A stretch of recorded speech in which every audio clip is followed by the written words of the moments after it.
In the name I am that I am, Sanat Kumara, I call forth the light of the living word, beloved Elohim, beloved archangels, beloved mighty Choans of the rays and the lords of karma.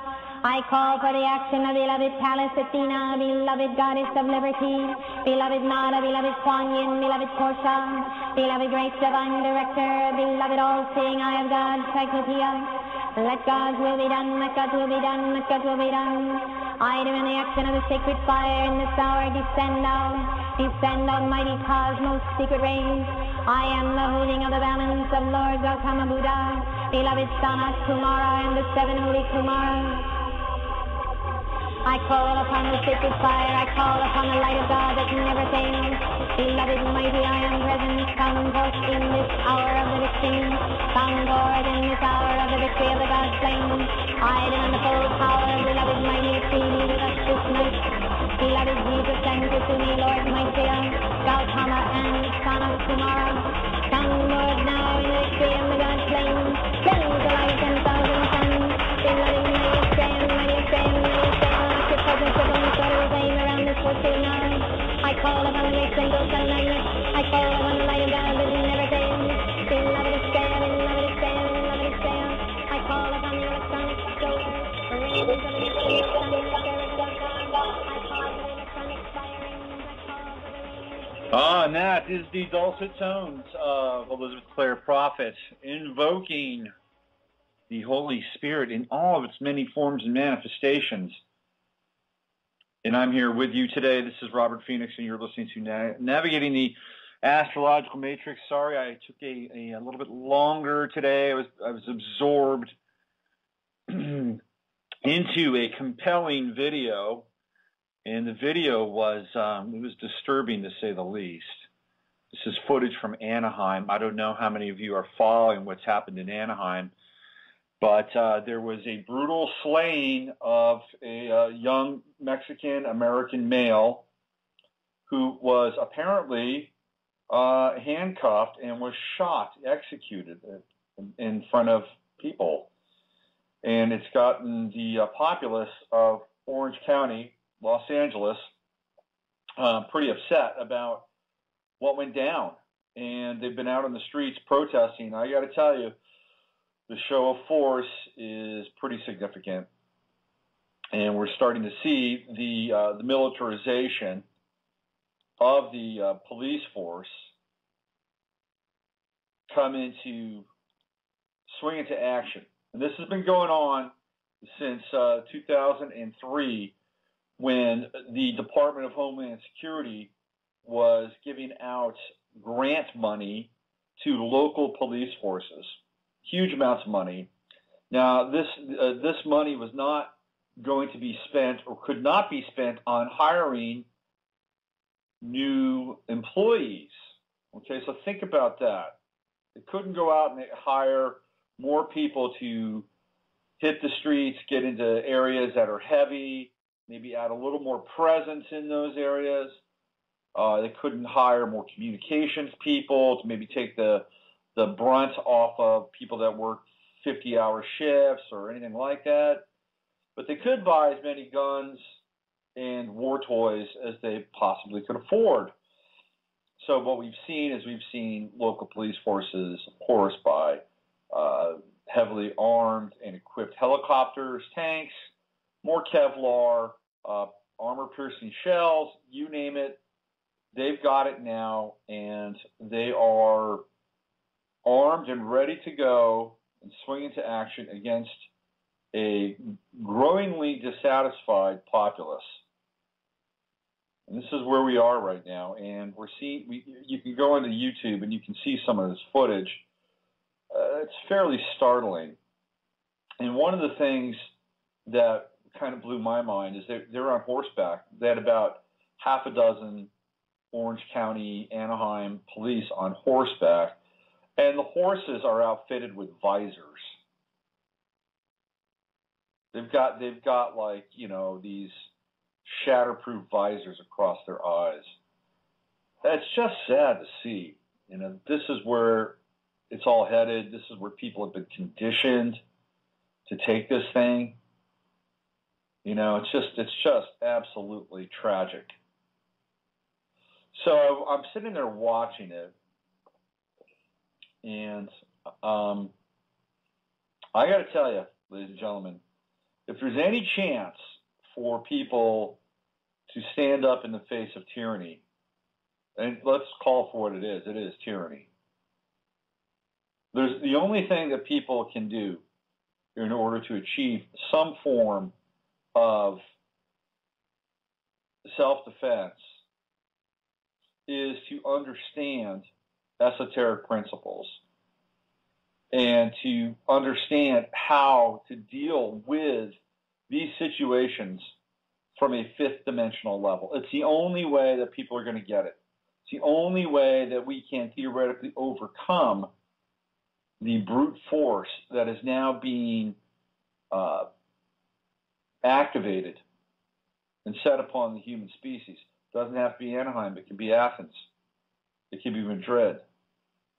And the only way that we're going to overcome this in the short and in the long term is if we come from our fifth dimensional bodies. That's it. That's it. And how do we do that? Well, today is the Aquarian moon. Maybe we can explore a little bit about what that might mean. The moon is about emotion.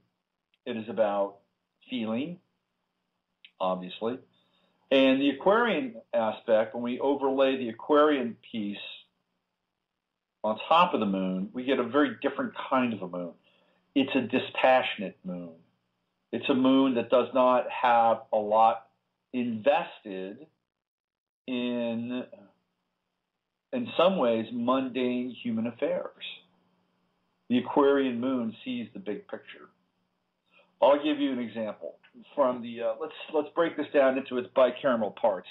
Let's say we're looking at that event in Anaheim, where people are on the street, they're protesting, and all of a sudden, you know, cops that look like soldiers hit the streets. How would the Aquarian moon view that experience from both sides of the quote-unquote polarized or dual equation? On the, let's say from the military side. So let's say that from that side of the fence, the Aquarian moon could view that event as, well, we must do this in order to enforce order because there is a greater whole at stake here, and these people, they don't represent the greater whole. So what we have to do in this moment is that we have to enforce order so that the collective can be the recipient of that order. You see, that's where the Aquarian moon goes. It takes it to the collective. So it doesn't see the individual rights being trampled upon, which they were in that moment because there was a march on the sidewalk. People have the right, by the way, to assemble. Although since 9/11 and the Patriot Act, I'm not sure how much that really holds up now, since that's been totally abrogated. But people are on the streets, and so they have the right to do that, and their rights are being truncated. They're being stopped from doing that. And what they did is they took the one guy who was in front of the line. They pulled. He apparently was the leader of the march, and they pulled him out of the line and just threw him into a unmarked SWAT van. By the way, 646, I see you waiting there. I'm going to get to you. I just got to get into this a little bit, and then we'll do some live readings. So what they did is they went after the leader, theoretically, and they put him in the SWAT van. So that's a tactic, right? You take the first person in front of the line, you cut off the head, theoretically, and you stop the momentum. And then you bring him in and then lock him up, and then everybody's trying to figure out, you know, what to do now. Who's leading now? But again, from their point of view, with the Aquarian moon, that would be something that it would be a sacrifice. They would sacrifice the rights of the individual for the greater harmony of the collective. And the Aquarian moon, by the way, can be very cold, can be very dispassionate. You know, so what if a few thousand people die? If a few million people benefit from their loss. And that's how the Aquarian moon can work. It rounds up to the next highest figure. From the individual perspective, how would we view the Aquarian moon? We'd view that theoretically with outrage. That it would be a fundamental disregard and abrogation of individual rights. And so therefore, what you'd want to do in that situation, theoretically, is to be able to gather together as one being to support and to buttress and to flex the individual right to assemble, the individual right to have rights, period. And so there would be a power in numbers equation with the Aquarian moon. It was interesting, I was watching the beginning moments of the video, and as people were walking down the street, there were a number of riot police with batons sort of moving in. But I was watching their energy, and they were scared. They were scared. I could see them. I could see it in their body language. I could see it sort of, as they moved in and backed up. There was a palpable fear in that moment for them, because they don't know where this thing is going. And the energy of the crowd is, it's kind of wild and it's kind of unpredictable. Although I have to say it's been pretty predictable based on what I've seen so far. But there are these moments where these people who are about to engage in the conflict they're uneasy and they're nervous and there's fear there. It's interesting to watch. So it's unfortunate. I mean, interesting is kind of a lame term, to be honest. It's really unfortunate that we're now headed down this path. Why? Because the tyranny has been unleashed, and that's just the way it is. We're going to have to deal with it on some level, better from a fifth dimensional level. What do I mean by that? Well, there's a lot of things that we can do theoretically with that fifth dimensional awareness. There's energy work. What if people just stopped right there in their tracks and just turned and just silently looked at those guys in the baton and focused one thought, one potent thought onto everybody in front of them? See, that would be the Aquarian moon. What would that thought be? Would it be love? What if they just implanted one thought? Drop baton. Drop the baton. All at the same time. You see, that's where it's at. It's not just showing up, but it's showing up with one thought. Now, if we go from the highest thought, the highest vibration, which would be love, we'd want nothing but an outcome that would be positive in that moment. Nothing but a positive outcome.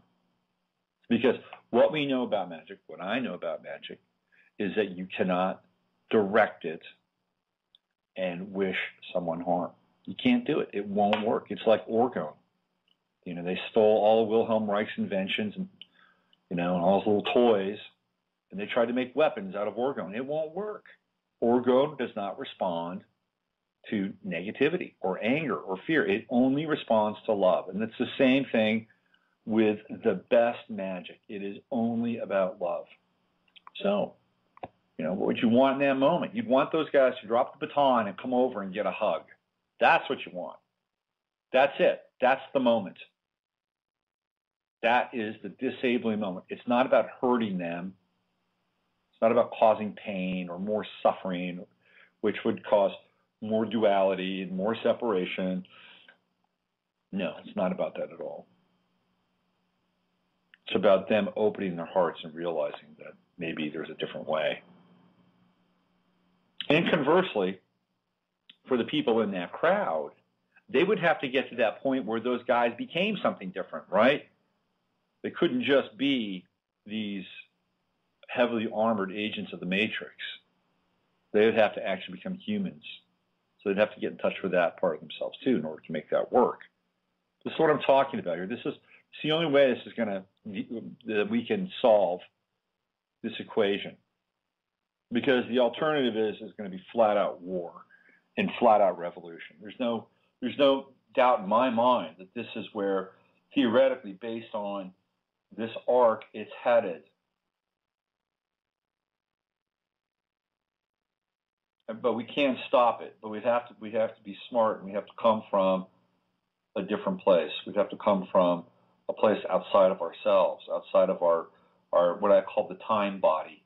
What we live in is the time body. We'd have to come from the non-time body, or the dream body. And if we come together as one dream body, then we can insert the highest and most loving and most resolute thought energy into any given moment in time. And then we can begin to affect that moment. It takes practice, but it can be done. It can be done. And what would happen if all of a sudden they did do that?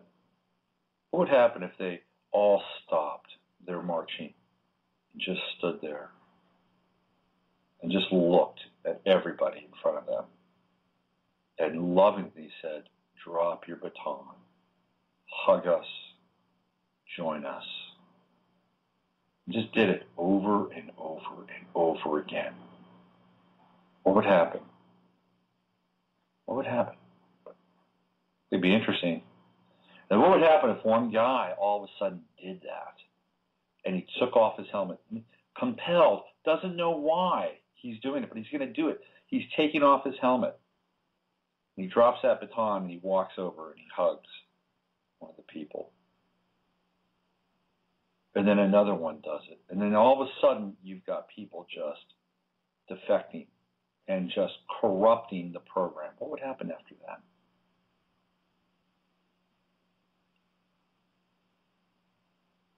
And then the next thing you know, they're crying and they're weeping.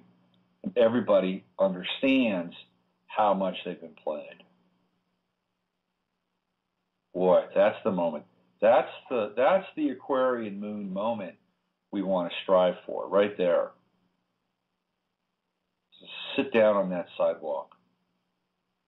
Say, I took this job because my father was a cop, or I took this job to feed my family, or I took this job because I was beaten up when I was a kid, and I don't understand why I have this desire to do that to other people, but I think it might be linked to that. And then you've got the people on the other side of the equation. I'm marching because, I don't believe that this guy was guilty, or, whatever that thing is. Those are the moments we need. Those are the moments we need. Everybody sits down and breaks bread together. And that's coming from a fifth dimensional perspective.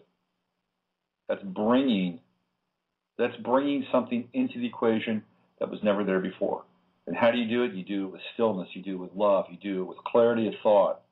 You do it with the intention of the highest vibration coming in and manifesting and absolutely altering the atom, the nucleus of that moment. And there's no harm involved. None. And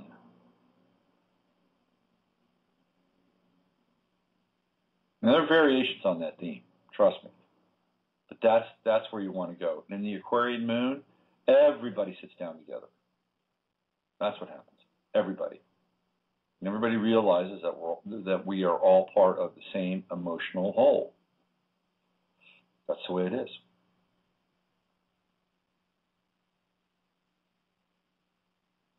That's the highest thought, the highest feeling, the highest vibration possible. The more quote unquote negative version of the Aquarian moon is a cold, and it's I wouldn't say it's a bitter moon, but it's a cold and detached moon. Yes. Okay, let's see. Today is the BTR Summer Quotes Contest. This is what I'm seeing. It has arrived. Don't forget to submit your quote today to be included in this week's voting, whatever that means. I don't know what it means. I'm not sure what it means. Maybe you could, I tell you what, I don't often do this, but maybe if you listen to this show, maybe you can send Blog Talk Radio an email. Tell them how much you like this show. That would be an Aquarian moon moment. Tell them how much you like this show. How much you think that they theoretically would benefit by featuring my show. That would be cool. If you have an extra minute, you want to send Blog Talk Radio an email, that'd be great, because I would love to have a little more FaceTime on Blog Talk Radio. Okay, speaking of FaceTime, let's get into the reading section of our show today, and let's face the ephemeris, face the stars, face our destiny. Let's go to the 646 line, find out who they are and what they want to talk about. Hi, Robert. Peace and blessings. It's Tarika. Hey. Hey. Hi. How are you? Good. How are you? Good. I was just listening, but I'll take a reading also. Okay. So what did you think about what I was saying? Oh, very interesting, and I love this aspect of, what if we just put down the weapons and our ideologies and just love each other? And, that's what I find myself operating in right now. I'm so open to that, conversation, and, we're so separate in our thinking and thinking that we're only experiencing certain things in our lifetime, but we're so similar.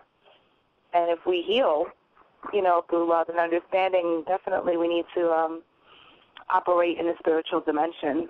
It just makes things so much easier. Yeah, and I just think that we can't solve these problems from any other place. I mean, I agree. That's my sense. And I'm having a lot of interesting conversations with people that are just coming into my life within this past month. Uh-huh. That feels the same way. It's so dynamic because they are coming from so many different cultures and industries and classes and walks of life, but they all understand these principles, and so we're able to come to an understanding, and that's really phenomenal. Yeah, I think that's built into us. They talk about the God gene, in genetics, mm-hmm. And I think that gets close to it. And I think for people that are on the quote unquote spiritual path or deeply religious, mm-hmm. for whatever reason, their God gene has been triggered and has put them on this path. And I've seen people live most of their lives kind of not very interested in that aspect, and then all of a sudden something happens to them, and mm-hmm. something on a genetic level triggers this moment. It's like waking up. So I think we've all got it. I don't think anybody doesn't have it. And I think that when we begin to have these dialogues, that's where they're coming from. They're coming from this quote-unquote God gene. Whoever put that in us, whether it was the aliens or maybe it's part of our starseed, I don't know, but it's in there. Right. And I think that is that's the genetic chip, not the synthetic chip, but the genetic chip that allows us to connect on a level that is not bound by language, and it comes from the heart. So, when's your birthday, Teresa? It's 5/25/77. Okay. Let's see. And what time were you born? I believe I was born around 3 on a Friday. What was that? 3 o'clock? 3 o'clock p.m. p.m. Okay. I believe.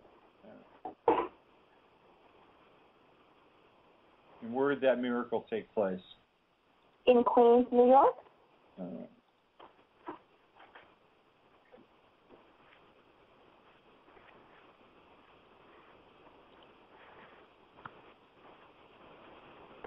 particularly interested in my money right now. Who isn't, man? Money is the most popular topic of our time. Okay. Well, what do you want to know about your money? I want to know about the alliances that I've made within my network and what's coming down the pike, and how do I need to operate? What do I need to do? What aren't I doing? Okay. All right. So let's look at your quote unquote money houses. Okay. And let's also look at your solar expression. Okay. So I think the big news for you is Saturn moving into your second house. And that's going to happen for you in October because your second house is almost exact at 0 degrees Scorpio. And when Saturn moves into your second house, and this is coming from somebody that has Saturn natally in his second house. I've been living with it all my life. Okay. The lesson around Saturn in the second house, and you're probably not going to like this, is you got to work hard. Yeah. It's just hard. It's hard work. And now here's the deal. You've got Saturn, and your second house is in Scorpio. Okay. So when you mine is in Capricorn, so it's a very different kind of vector. Mine is about kind of a lot, putting my fears aside, working hard to create a sense of security, finding meaning, all that stuff in the house of values. For you, Saturn in Scorpio in the second house has to do with power. It's a power thing. Okay, so you're going to have to. It's not only about working hard, but it's also about figuring out how you can, for lack of a better term, take sexual energy or take tantric energy or take the sacral energy and apply it to your work. Oh, I'm glad you said that. Okay, how do I do that? Yeah, how do you do that? And you've got Uranus in Scorpio in your second house. Now, the thing with Uranus in the second house natally, which is part of a T-square, by the way, in your chart, fixed signs opposing Mercury and then squaring Saturn, is that you've got to figure out how to make money or how to gather resources in an unconventional fashion, because Uranus is all about originality, unconventionality, and kind of going outside the box. Okay, now you can't skirt legal issues though with Uranus and Scorpio in the second house. You can't do that because it'll bite you in the ass. It's like a snake. A snake is a viper, right? Right. And so you can't do that. You've got to somehow stretch your boundaries with how you bring value and resources into your life without going outside the lines. That's very, very important. Now, you've got Mercury and Chiron in Taurus in the 8th house. And the 8th house is other people's money.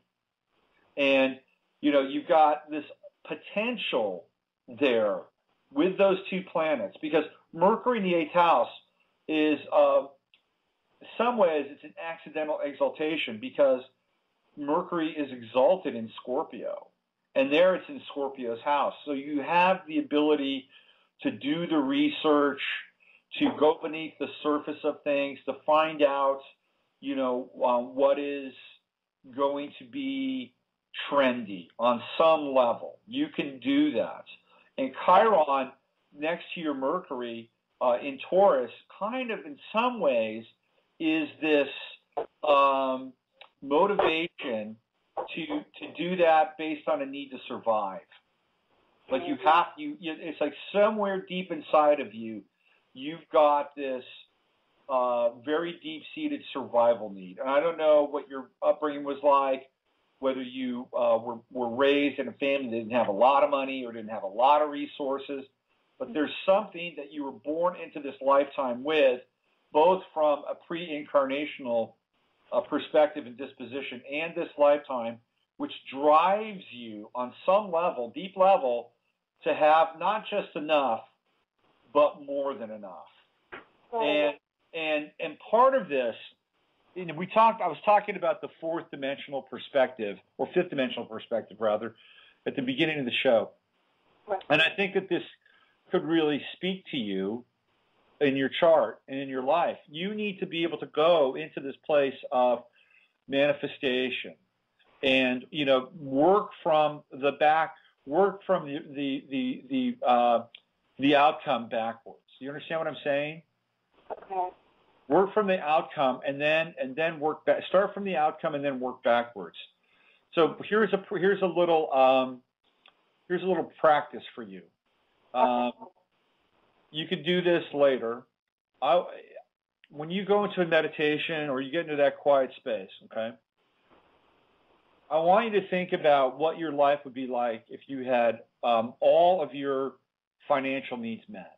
I mean, they're all met. It means you're out of debt, you've got money in the bank, you have a stream of income coming in, and you can be able to help people, and excuse me, and you can be able to use that money for projects that you are really turned on by.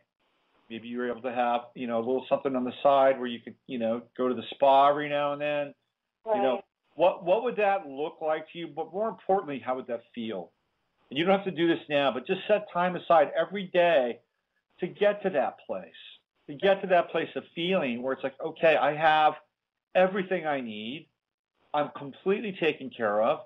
The biggest network that I need to be involved in is the network with creator and creation, and being in that place where, I am able to receive, because the 8th house is a receptive house. It is not an active house. That would be more along the lines of the 2nd house. The 8th house is all about intention.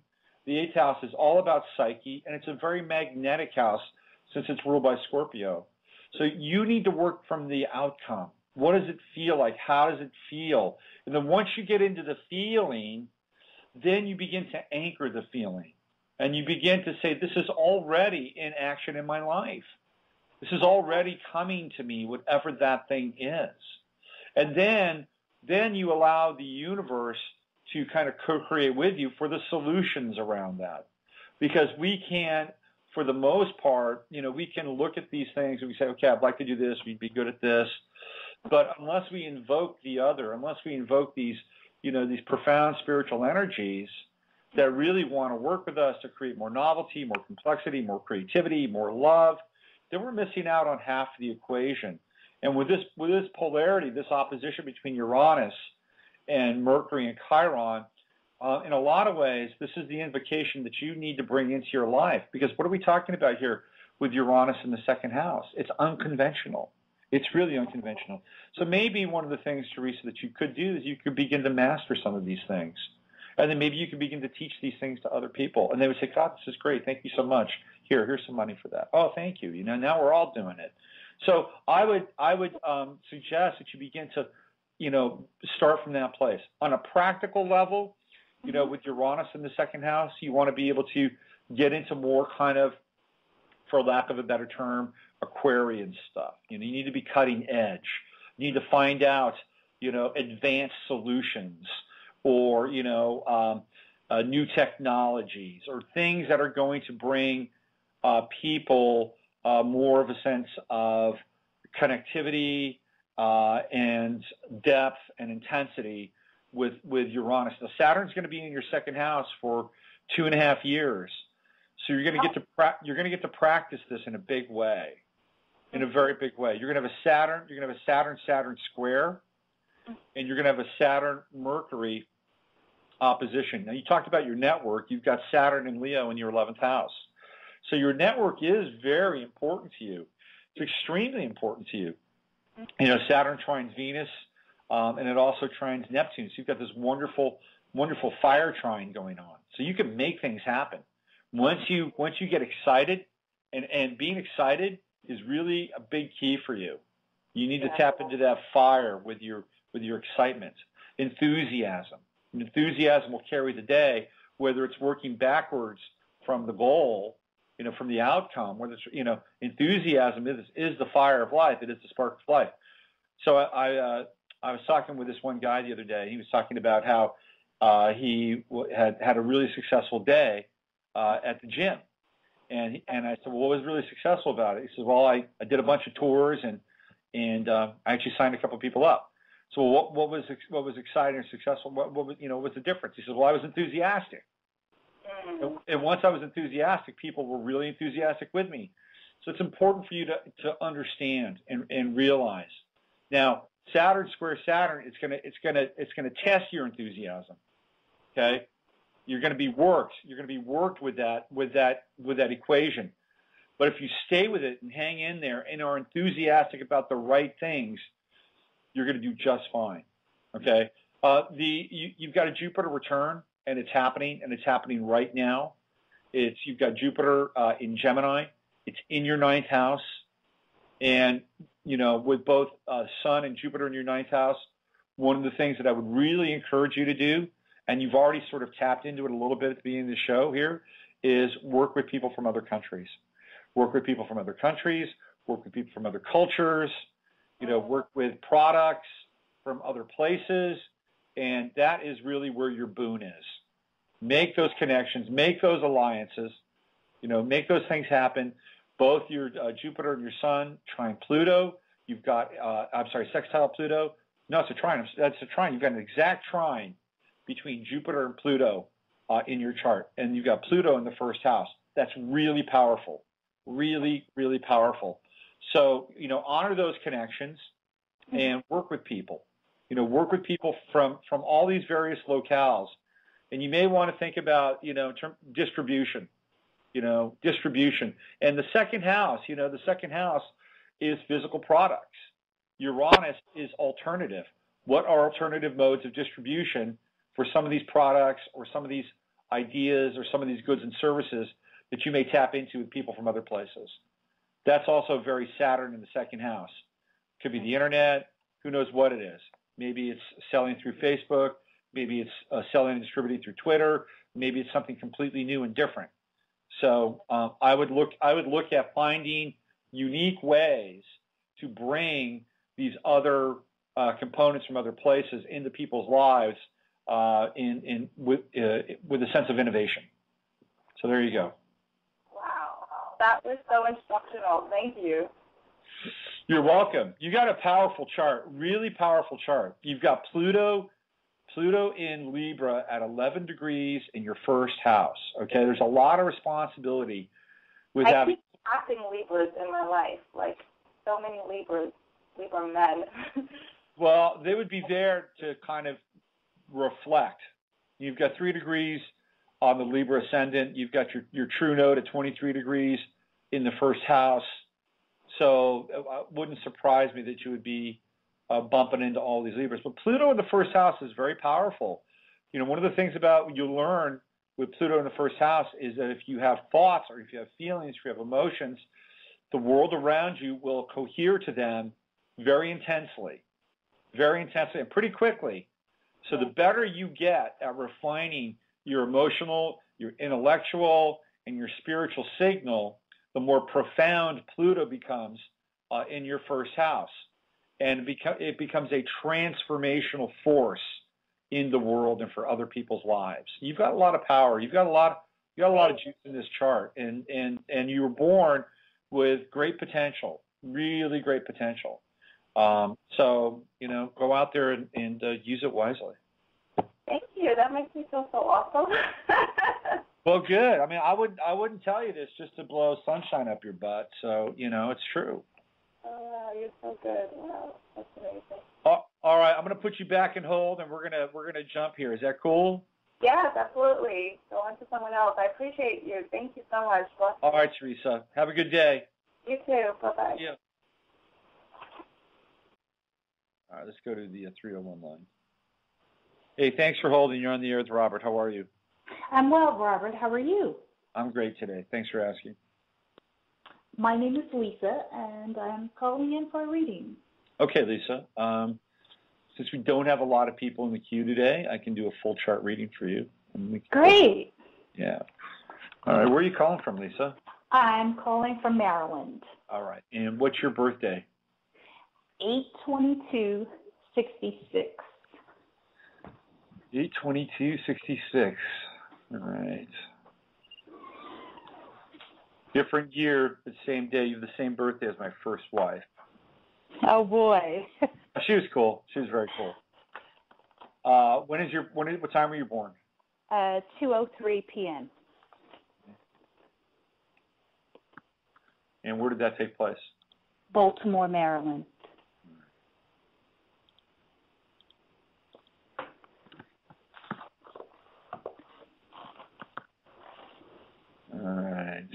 go.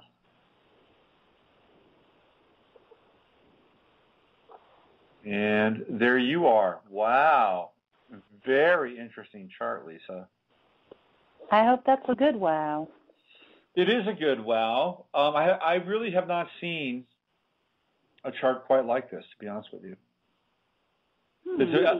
Well, let me tell you, have you ever had your chart done? I've never had my chart done. Okay, well, let me just give you some a quick breakdown of your chart. Usually, people like Teresa, the last caller, she had a major T-square. She had a couple other squares in her chart. I've got like 6 squares in my chart. Squares are in charts for people to grow. It's like they're the building blocks. The square looks like a block of the life in the chart. You have hardly any squares, relatively few squares, and the squares that do exist, they all are related to your sun, which means they're related to your identity. But everything else in your chart is based on trines, sextiles, and a few oppositions. But you've mostly got these major, like grand trines going on in water signs. So let me just break it down for you. You've got Neptune, and that is in Scorpio, and your moon is in Scorpio. They're both conjunct. You have Chiron and Saturn in Pisces. They're both conjunct. And then you have Mars and Jupiter in Cancer, and they're both conjunct. So those are all water signs, and they're all hanging out together in this kind of massive grand trine with these planets that are doubling up. And those houses are in the water houses themselves. Neptune and the moon are in the 12th house, the Pisces house. Chiron and Saturn are in Pisces, but they're in the 4th house, which is Cancer's house.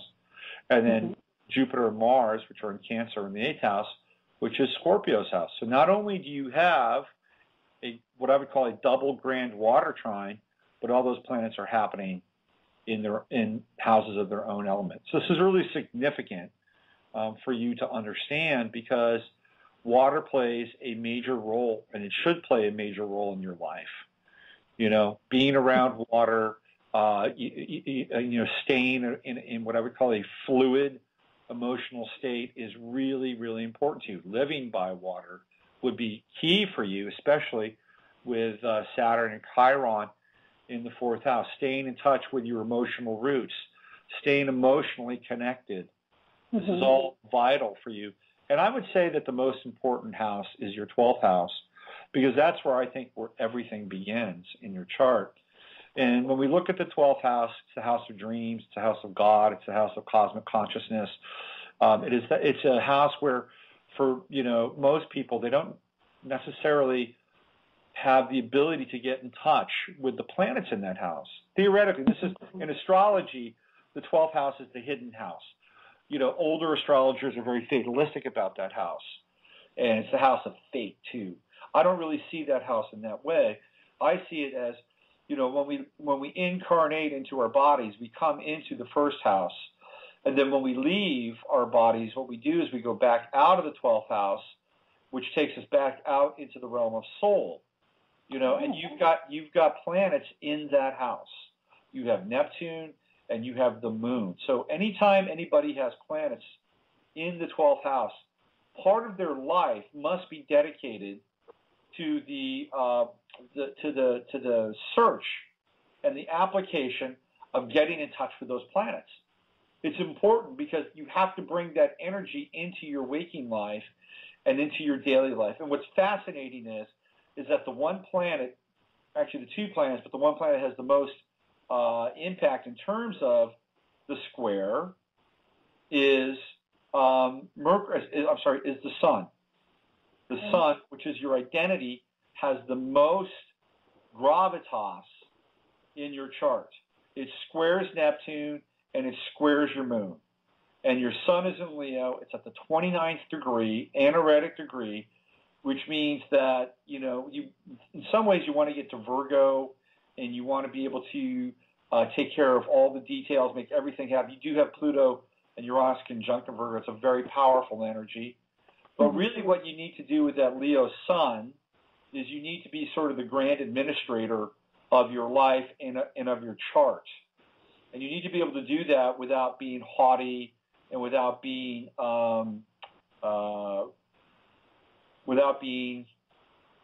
that's what I'm looking for, egotistical or vain. And here I'll give you an example, okay? And God, I wonder if I should say this. All right, I'll say it. So let's go back to my first wife, okay? Okay. She had a problem, okay? And her problem was, which she, by the way, has cleared up. She was a kleptomaniac, and I did not know this, right? Boy! And what was the reason for her kleptomania? Kleptomania was, I believe, the inability to master the 29th degree of Leo, because the next degree, which would be 0 degrees Virgo, wants everything perfect, wants everything in order, wants everything. There could be almost, by the way, a hoarding sensibility with the early degree of Virgo. It's like worst case scenario, right? Right. What she needed to do was just lay back and just be in that Leo energy. Just say, you know what, everything's going to be taken care of. Everything's going to be under control. I don't have to compulsively do this thing. And so I'm not saying that you're a kleptomaniac, but the thing with the Leo at the 29th degree is that you want to stay out of some form of compulsive Virgoan behavior and to trust. You see, trust is a really big piece, especially for you because you've got your sun in the 9th house, which is a very kind of Sagittarian aspect. And I definitely have trust issues. Yeah. So what's important for you, especially with Sun squaring Neptune and Sun squaring Moon, is you got to get into that 12th house. It's like, okay, what does that mean? Well, meditating. You've got to meditate a little bit here. Get in, to calm yourself down at the beginning of the day, and just like I was working with Teresa on the last call, go to the outcome first. What is it like to feel trust? Get into that place, and it might take you a couple of days or a couple of weeks. But what you want to do is you want to get into this feeling of where you feel like that your needs are taken care of at a very deep and profound spiritual level, that you don't have anything to worry about, because the outcome of trust is what? Faith. Right? And so what you have to do with this square is build your faith muscles. That's really what we're talking about here. And when you get into and you build your faith muscles, then what happens is this grand trine, this fantastic grand water trine that you have in your chart, can begin to manifest in your life.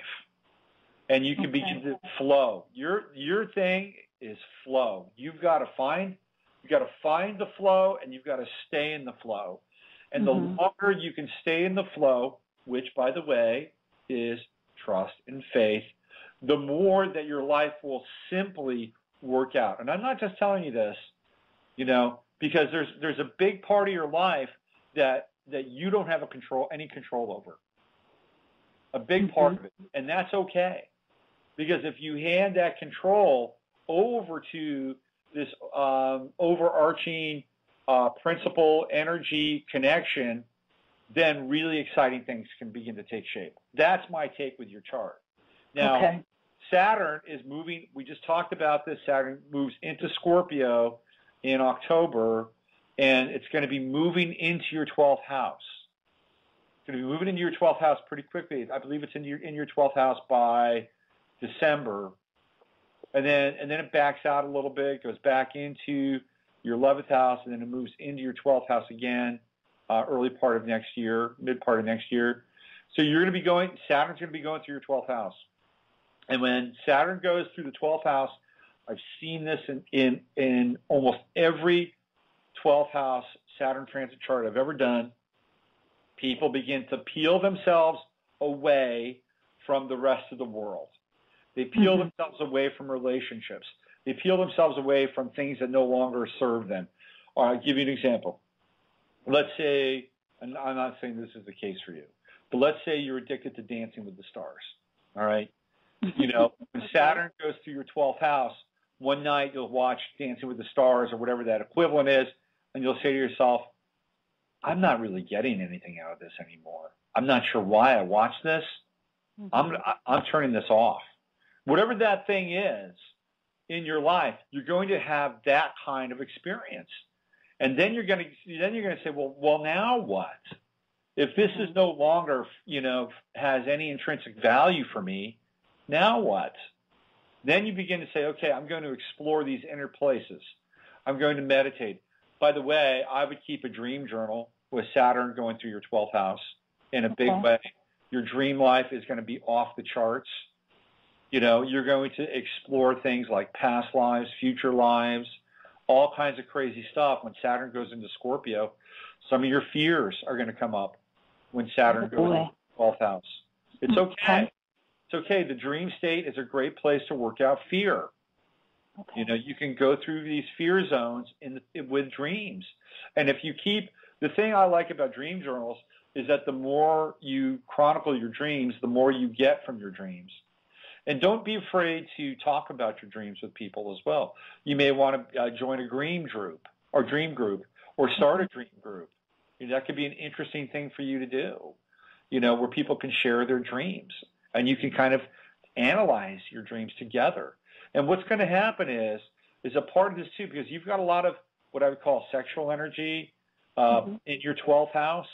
You've got Moon and Scorpio. Moon and Scorpio is a very intense place to have the Moon. And, people that I know, have known that have Moon and Scorpio can be really profound lovers because they have a great ability to experience desire. And one of the things that Saturn is going to do is it's going to get you, especially as it gets closer towards your Moon, is it's going to get you in touch with this very intense feeling of desire. And what do you desire in your life? Part of what Saturn's going to do is it's going to wake you up, and it could be, see, there's your little wake up alarm right there. It's going to wake you up, and you're going to get in touch with this stuff.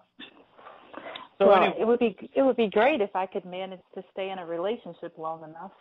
Well, part of Saturn going through your 12th house is no relationships. I've seen this with people over and over again. And you're gonna. Now the good news is that Jupiter is going to be in your 7th house, so the seeds for a relationship are going to be there. Okay, so you're gonna have to manage this a little bit. So when Jupiter moves up into Cancer, and that happens next year, by the way, when it moves up into Cancer, then I think you're going to have the Jupiter, especially towards the end of Cancer, you're going to have the Jupiter Moon trine and stuff like that, and that'll be really profound for you. Okay. So I think that you've got a lot of potential in your chart, especially with your Sun in Leo up in the 9th house. The Pluto, you're going to have a Pluto midheaven trine, and that happens next year as well. And Pluto for you is transiting your 2nd house.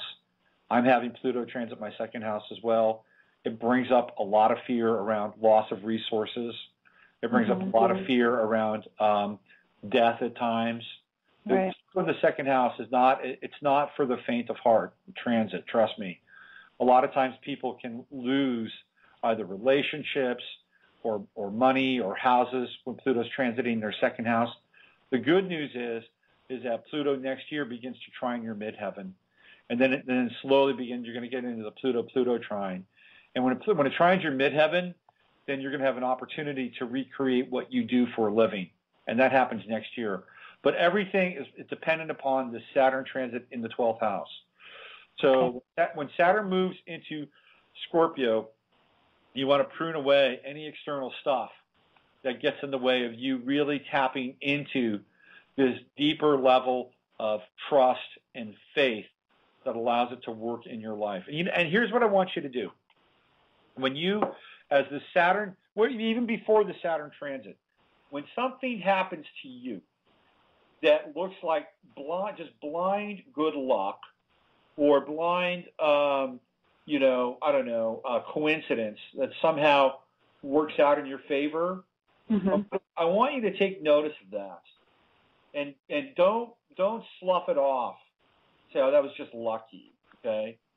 I want you to just say thank you for that.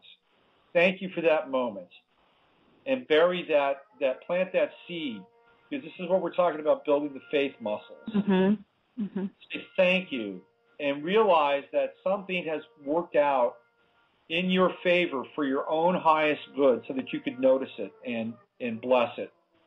Okay. Because that's what you want to do in your life with all that water. And the more that you can act from faith in your life, the more profound and the more powerful your life and your life circumstances will manifest. Okay. All right? Great. Thank you so much. Okay. A lot of great information. You want to just say goodbye, or do you want me to put you on hold? Put me on hold, please. Thank you. Okay. All right. There we go. Thanks, Elisa, for calling in. Let's go to the 203 line. Hello, you're on the air with Robert. Thank you for calling in. Who are you, and where are you calling from? Hey, Rob, it's your buddy Mark. What's going on, brother? What's going on? How are you? I'm feeling pretty good today. That sounds good. That's always good to hear. Yeah. I wanted to call in, on the Astrological show because a couple of years ago you had given me a reading and you said that June 2012, and you gave that reading back in 2009, would be like this peak of intensity for me, and I'm completely feeling it, even as we're into August now. I'm just wondering if you can see anything transit-wise that would kind of alleviate this in the next few months, having lost a relationship recently, and just a lot of pain, and just wondering if you're seeing a transit that might kind of ease it up a little.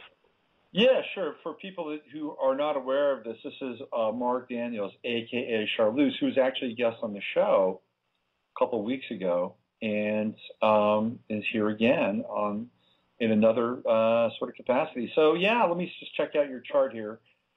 I think so first of all, Jupiter is, it's right on your Venus, man. It's right there right now.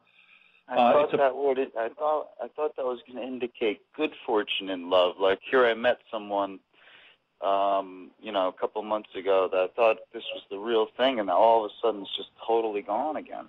Well, your Venus does oppose Neptune in your chart, right? And so that's part of the trade-off with that Venus-Neptune opposition. Neptune being in your fifth house. What is Neptune? Neptune is about, it's nebulous, it's all about, being,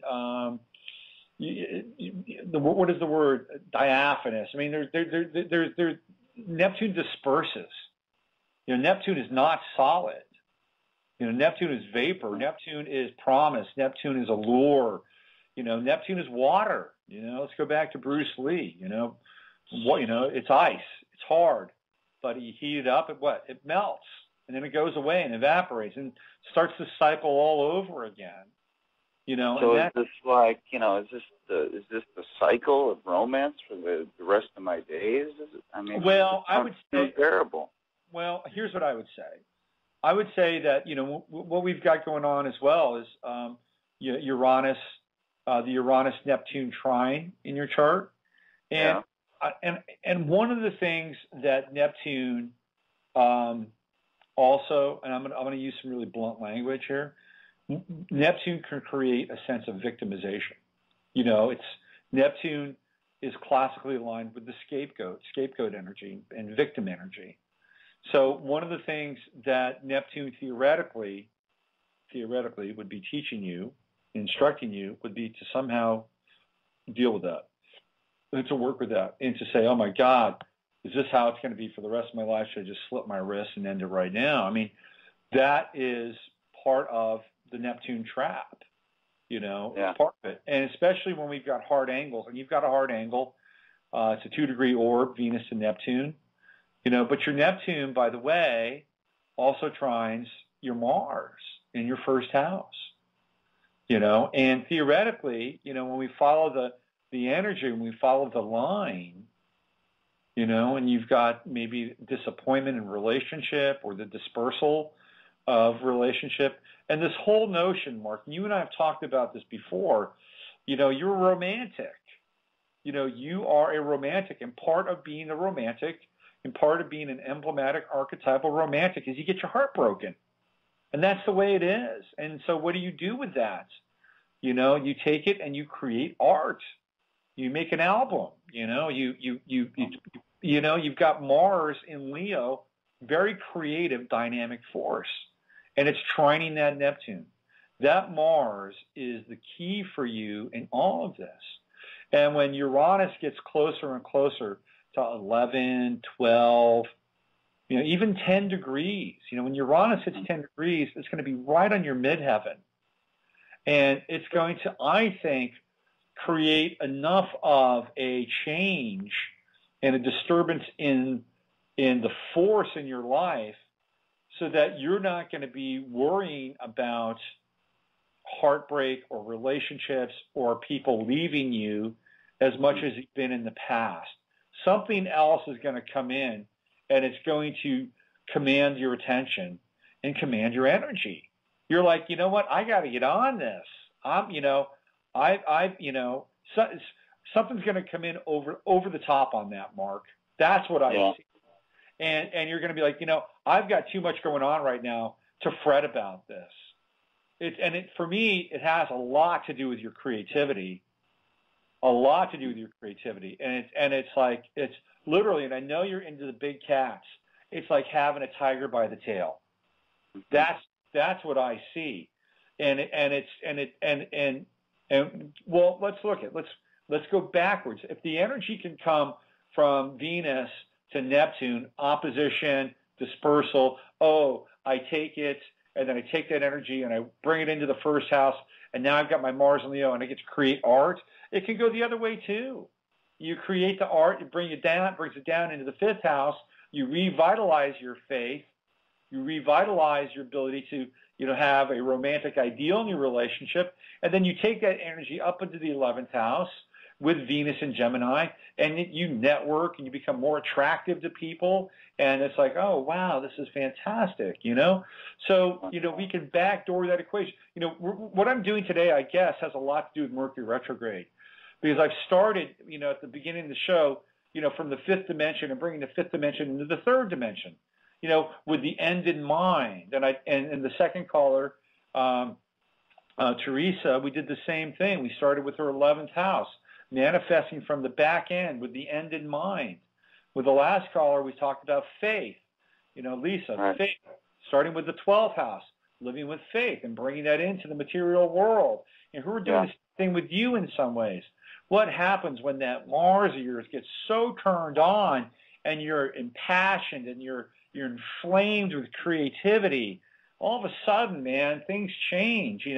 Instead of one person being in your life, you've got 3 or 4 or 5 people that want to be in your life. I'm not saying that more choices are better, but I'm just telling you that with this Uranus transit, it's going to change. By the way, Jupiter goes back and it hits your Venus early next year because Jupiter goes retrograde. So, part of what's happening now is, you were on my show, you met people, you connected with people, you've got your album out there. That's all part of this Jupiter-Venus transit. It's not happening in a void. Jupiter's coming back and hits Venus again next year. So you're going to have some of the recoil or the kickback or the returning of this time now. Okay? So it's not happening in a linear fashion. Jupiter comes back and you get to revisit June, July, August, but you'll do it from a different place. And in 2013, Uranus makes huge shifts in your life and in your chart. And then if we want to go forward with Jupiter, Jupiter hits your sun into 2013. It hits your Saturn. It hits your Mercury. It does a sweep of your 12th house. It's kind of like getting a tune-up from the inside out in a very big way. You've got a Jupiter trine taking place in 2013. I just, again, I'm not telling you this because, you're my friend and I don't want to see you suffer or anything like that. But, you've got a really good stretch ahead of you. I think 2013 is a profound year for you if you can just allow it to take shape and to not get so bound up into the deterministic and fatalistic aspect of Neptune in your fifth. That's my take. So you think that the desolation and the abject loneliness, that's going to ease up a little bit? Well, it will with Uranus because you're going to be too busy. You're going to be something's going to happen for you that is going to consume you in a way that's good, and powerful. And you're not going to be, you won't have the time to dwell on the emptiness. You'll be too busy. Trust me. And not busy in a way where it's like, you just got to get shit done. Busy in the sense that, you're on to something, like something's really firing for you. A good busy as opposed to a burdened busy. Innovative, finding new things, interesting things that, that relate to your creativity. You're a very creative guy. Mars trine Neptune is very, very creative, especially with Leo. Get more into this lion energy, this cat energy. I think it's a big thing for you. The lion is all about the heart. Just lead with your heart. Lead with your heart and don't be afraid to have it, broken a few times. It already has been, and you're still around, and you continue to create and live and breathe and all that stuff. All right, man. I just wanted to call in and get a little bit of a relief. It's been rough the past past months. So. Yeah, I hear you, man. But let's keep it on let's just try to have an objective moment together. Okay, let's do a checklist. All right, you're walking, right? Yeah. All right, you can eat food without throwing up, right? Yep. Okay. All your bodily functions seem to work, right? Yep. Okay. You're not sleeping under a bridge, right? Not yet. Okay, not yet, and you won't because you're too savvy for that. Okay. So let's just do a checklist and realize that you have, in this moment, everything you need to make your life, a meaningful experience. And even if you didn't, you'd still figure it out somehow. I know you. Venus trine Pluto, there's a resourcefulness there. So hang in there and just, keep going the energy of this record, man. Get into it. Really get into it. This is a very cool thing you've just done. Get out there, promote it. You've got, where are we? We're in Leo right now. Sun in the first house. You need to be out there promoting this record, doing everything you can in your power. Find other shows on Blog Talk Radio that do things with music. Tell them, hey, I was on Robert Phoenix's show. I've got this record. Here's my interview with him. Would you like to have me on your show, man? Get out there, support promote the hell out of this thing. This is your time to shine. All right. Okay? All right, Rob. Thanks. All right, Mark. I'll see you out there. Thanks for calling and hanging in there, buddy. All right. Thanks, pal. All right. Bye-bye. That was Mark Daniels, a.k.a. Charleuse. You can find him at charleusemusic.com if you want to listen to his record. It's a great record. Wonderful. One of the things that's challenging for us at times is being able to see ourselves. We don't often have the ability to see ourselves. And so what do? We have the potential of seeing ourselves with other people that can reflect back to us.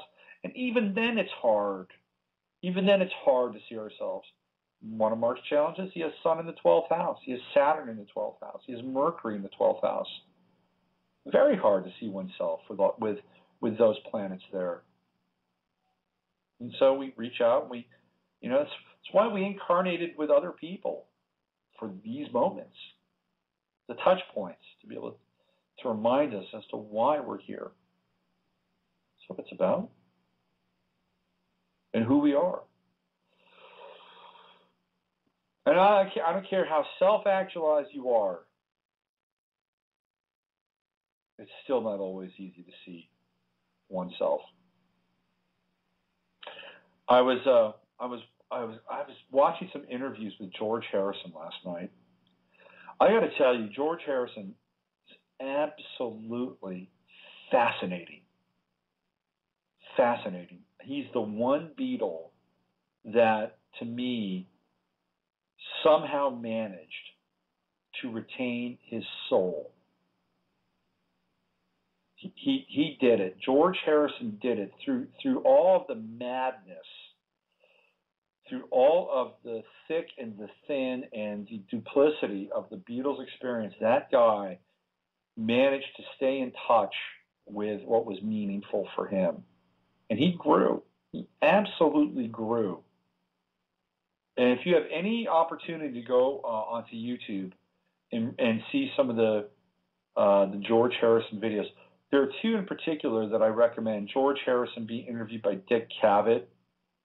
He makes some very interesting allusions at the beginning of that video. He makes a joke about the Beatles. He says all 8 of us, which I think was interesting, meaning that they had doubles. And we know McCartney is a double. If you don't, I do.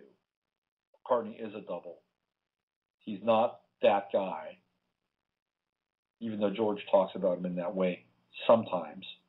He also calls him Fall. He calls him Fall on an interview with somebody in Australia. There's also another interview with it's called 55 East, I believe. It's a great interview, and he talks about his life as a Beatle and just how insane it was. Anyway, George Harrison, what a sweet, sweet guy. It's a shame that he passed away. I don't often say that about people. It's like when it's their time, it's their time. It's a shame that he passed away because he was the one guy who was the book. He was the book. He had the knowledge of everything that happened. Ringo does not remember a thing. Doesn't. He doesn't remember. He even says it. I don't remember anything. And McCartney, good luck with that. All right, let's go to, I think this is a Skype number.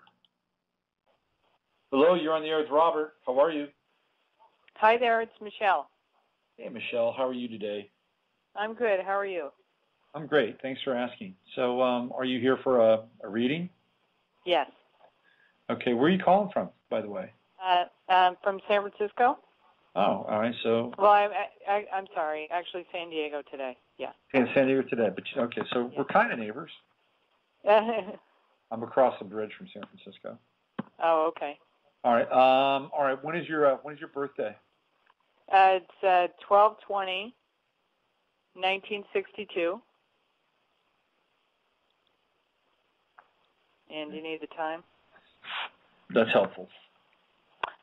It's 12:29, just after noon. Okay. And then it's San Francisco. Good.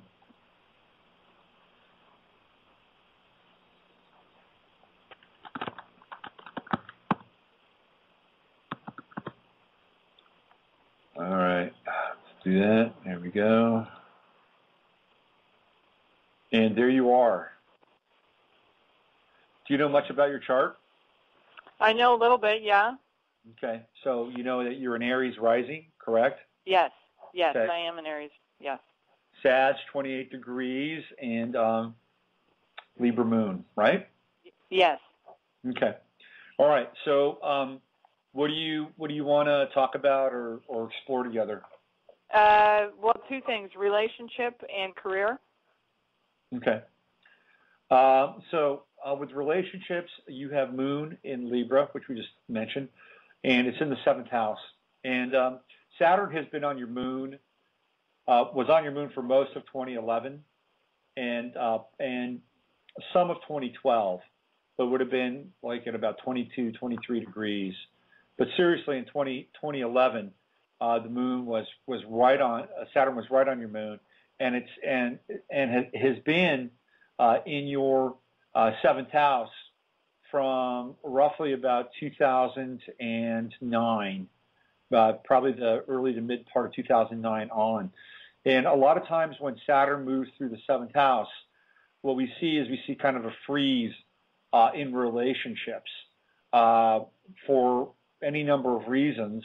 But in Libra, it is really to create more of a sense of balance in relationships and finding a relationship that ultimately gives you the ability to be with another person without giving yourself away, without demanding that the other person give themselves away, and having real simpatico. And when Saturn is on the moon, especially in the house of relationships, there is a real time out, like taking a break. Like why do I keep attracting the same person? How do I create a relationship that's more meaningful? All these things get very intensely focused with Saturn on the moon in the seventh house. And it can be a lonely time when Saturn's on the moon. Very lonely. Will I ever have a relationship?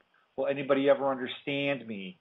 Will I ever find anyone that completes me? These are all the tapes that goes through one's brain when Saturn hits the moon, especially in the 11th house. And one of the things that I went through, I have a Libra moon, by the way, and our moons are conjunct. So okay. when I went through this, one of the hardest pieces for me was dealing with my mother, and my father had died in the run up to this Saturn transit, and so I got to deal with my mother, who had been married to my father for 50 years, and had not really grown emotionally during that 50-year reign because he took care of everything.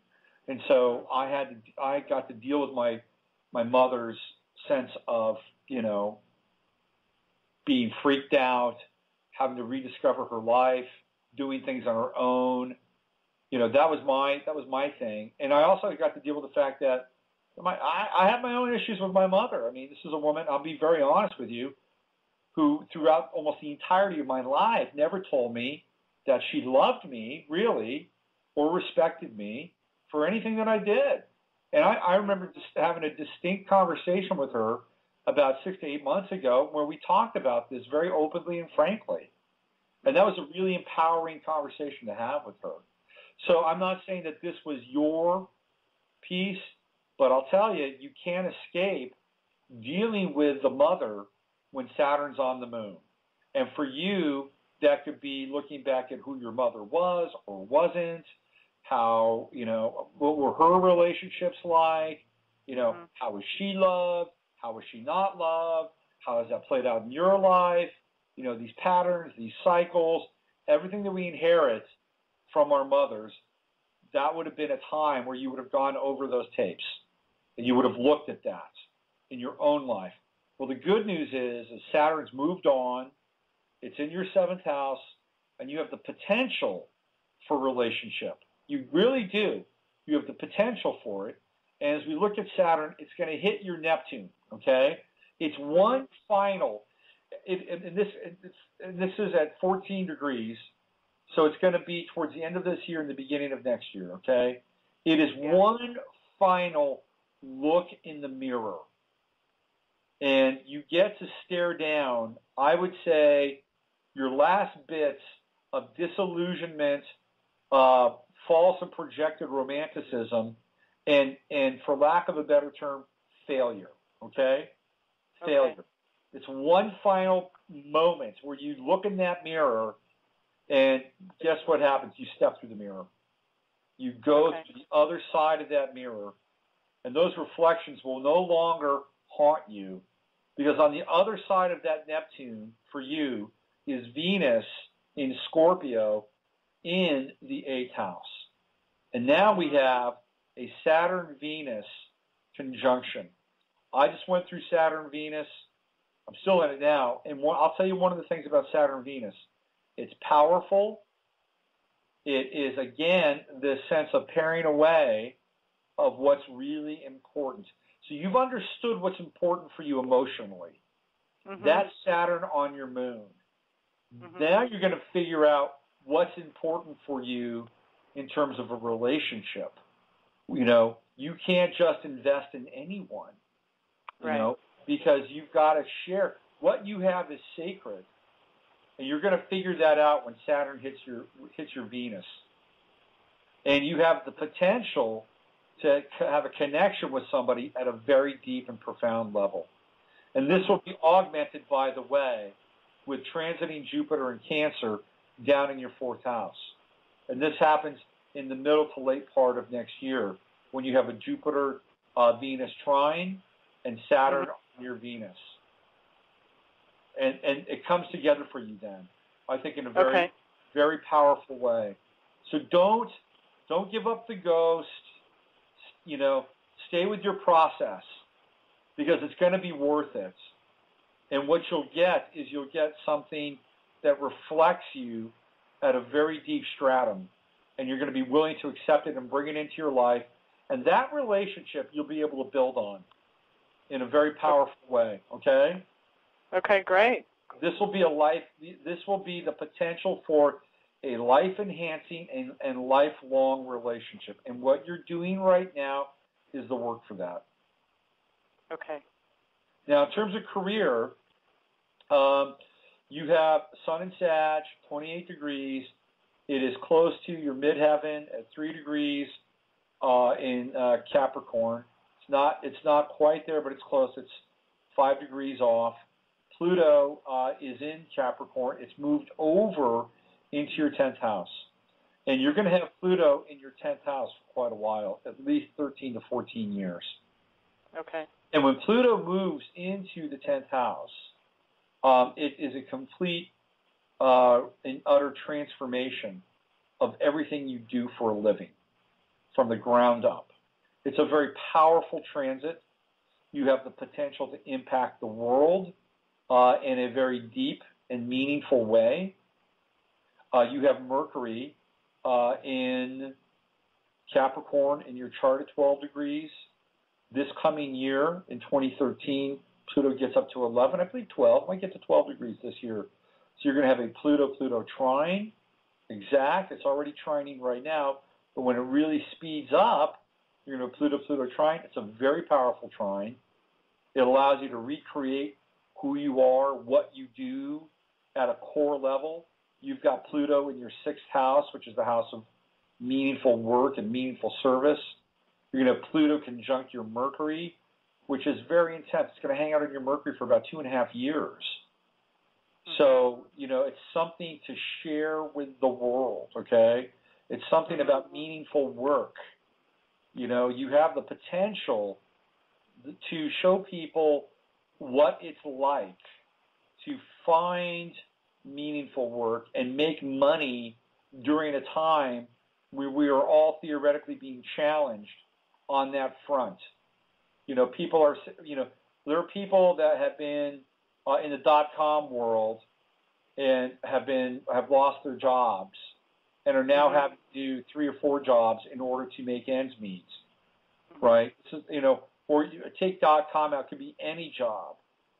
And somewhere in this for you, Michelle, is a lesson that you can transform your theoretical loss or your setback into not only something that's meaningful, but deeply empowering, because Capricorn is tenacious.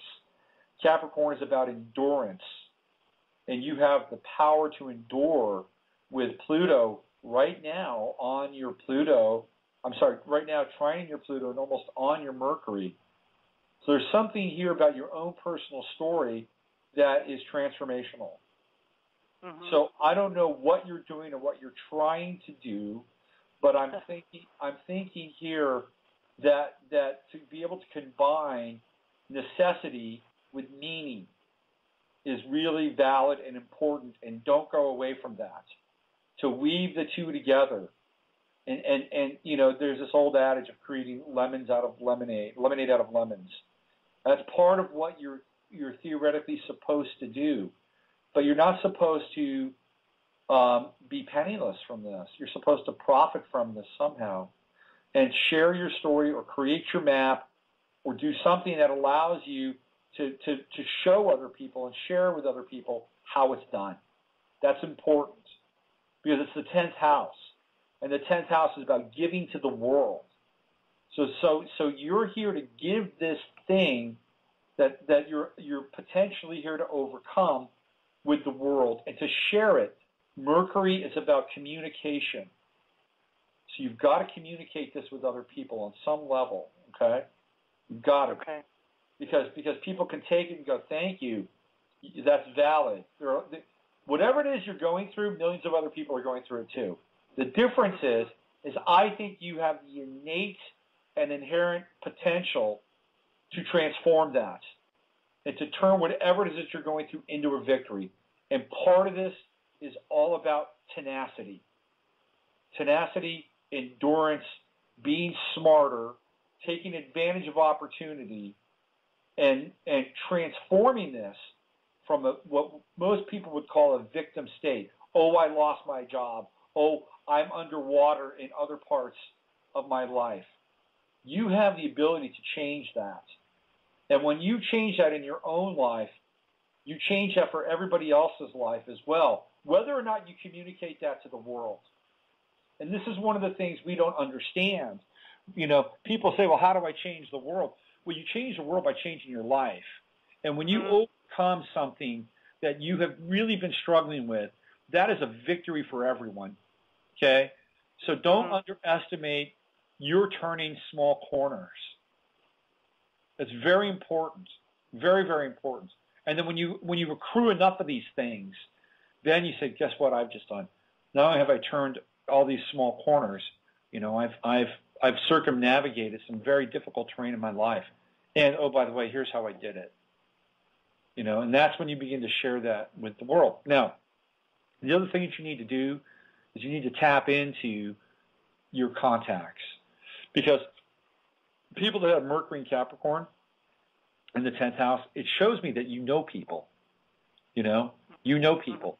And when I say people that can help you. People that have power, position, and influence, you need to tap them. You need to tap them in ways maybe you haven't tapped them before. I'm not sure what that is, whether it's calling on favors, whether it's, hey, you know, if anybody ever fouls up in your department, in your world, let me know. If you need somebody to come in and take the slack for a week or 2 or 3 weeks, let me know. I'd be happy to do that. Whatever those things are. You know, because one of the things that with having Mercury and Capricorn is that you can figure out where other people, especially in positions of power, have need. And you can help fill those needs. Okay. All right. Lastly, you have Jupiter and Chiron in Pisces, and those are for you in the 12th house. And here we go. We're back to this faith piece again. You know, Jupiter and Chiron, you've got to go into the 12th house. You've got to go into the 12th house to get your mission. You've got to go into the 12th house to get your directive. So while you're, being tenacious and building up your faith, staying in shape, keeping your body in good working order, all those things, you've got to go into the meditation space. You've got to get in touch with that profound wellspring of faith, which is Jupiter in Pisces, in the 12th house, and Chiron conjunct your Jupiter. You're going through your Chiron return right now, and that's not always an easy thing to do. My father passed away on my Chiron return. So a lot of times people will be challenged to really get into their Chiron with their Chiron return. And people that have Chiron and Pisces, and I've said this before in the show, it's your mission to own your spirituality, to own it, to own it in an unabashed fashion. Yes, I am spiritual. Yes, I do believe in God or angels. Yes, I have had these paranormal experiences that I haven't been able to tell anybody about because I'm afraid they're going to think I'm crazy or they're going to think I'm a witch. I'm going to get burned at a stake again. That's part of the Chiron and Pisces thing. And your Chiron and your Jupiter are opposed your Uranus in Virgo in the 6th house. You've got to incorporate Uranus into this, which is an unconventional life path, unconventional work. You know, what you sign up for in this lifetime in some ways isn't easy, to be honest with you. Oh, I know. I'm nearly 50. I know it's been a journey, and you know, when Pluto was going on my sun, I went through quite a struggle, and I'm putting it together, putting myself back together, and trying to figure out what that looks like now. Yeah, I'll tell you, when I had Pluto on my sun, I was about 3 years old, and I was younger than that. I was 18 months. That's right. It was 18 months when Pluto was on my sun, and I had spinal meningitis, and I nearly died. It's interesting. So the Pluto on the sun thing is pretty profound and powerful. Oh yeah, it was, and it woke me up, you know, and that I have that Uranus Pluto. I'm kind of involved in that Uranus Pluto square right now. So yeah. I mean, my chart indicate, you know, looking at the rising degrees and the midheaven degrees, and then that Uranus coming over the ascendant. I still don't have it together yet, you know, as far as what professionally it looks like. Yeah. Well, yeah, and yeah, Uranus is going to be about a whole entire makeover, right, for you in the 1st house. Yeah. And I would really suggest a makeover too, you know, on a physical level. You know, change how you look. You know, change your hairstyle, change your clothing. You know, whatever that thing is for you, do something very different. You know, take a radical reapproach to your life. That'll free up some energy. Okay. Yeah. So look, I see good things for you. I really do, and especially when you master this Saturn transit over your Neptune and going into Venus, and you know the Pluto transit is huge for you in the 10th house, and as it gets closer and closer to Mercury, you're going to get more and more insight into this, and you're going to nail it. You're going to totally nail this. So, well, I've tried with the Pluto and the Mercury. I've tried different mercurial things. Yeah. And it's not holding yet. It's kind of like I feel like I'm putting on the old suit, so to speak, and going through the old life. It's kind of how it presented itself, and then it hasn't been supported enough financially, enough for me to do it. So I'm looking at other things. Good. I think it's important. You know, the thing with Mercury and Capricorn, Pluto there, you've also got to start thinking like an executive. You know, I mean, one of the things that, especially with Pluto and Uranus and even Mars in the 6th house, you know, it's like, it's kind of very Virgoan, and like you'll do anything that's necessary, and you could, you know, you'll do anything that's necessary, you'll work long hours, you're here for service. These are all those very Virgoan things in the 6th house. But the thing with Mercury and Capricorn is it's about shifting your thinking and thinking like an executive, and raising that perspective. You know, raising the perspective of your vision, and seeing yourself as incredibly capable. Do you understand what I'm saying? Yeah, I think so. I mean, I'm trying to get my head around the executive part. I mean, I've had a very traditional career, which is completely changing. Yeah, because it doesn't fit me anymore. Well, so I just don't have I'm walking across the bridge. I don't know where it's going yet. Okay, well, think like an executive, right? Are you talking like a CEO executive? Yes, think like a CEO, but in a positive sense, not in a not in a Chase Manhattan sense, or not in the Goldman Sachs sense. Think like a CEO. Yeah. Okay. Absolutely. And the other thing I would recommend, a lot of times I think if we can physically kind of approach our chart, I would hike if I were you, and I would try to hike, I would hike hills. I did, and then I got injured, and now I'm recuperating and building the body back. But that's exactly what I was doing. Yeah, I would do it again once you build your body back up, and don't be afraid of it, and take your time. Because when you with Pluto and it would make sense you would get injured, by the way. With Pluto, up there, you've got to get perspective, physical perspective of the world around you. And I think that will help you. And it's because Pluto's in the 10th, or is it because Pluto's in my 6th house? Or I don't get the perspective. It's in your 10th. Okay. Yes. And one of the things that CEOs do, right, is they have an overview of the company, theoretically. Mm-hmm. So, hiking, getting up into hills can help you on a physical level get away from the world, quiet your mind, and give you an overview of your life. Okay. It gets you entrained into that Mercury is travel. Mercury is how you move in the world, ascend, physically ascend. Okay. All right? Okay, great. Thank you, Robert. You're welcome. Hang in there. Don't be a stranger. And when you get some traction and have some movement, call us back. Okay. All right. Thank you. All right. Bye, Michelle. Bye-bye. All right. There's Michelle. And let's go to this line. Thanks for waiting patiently. How are you today? Hello?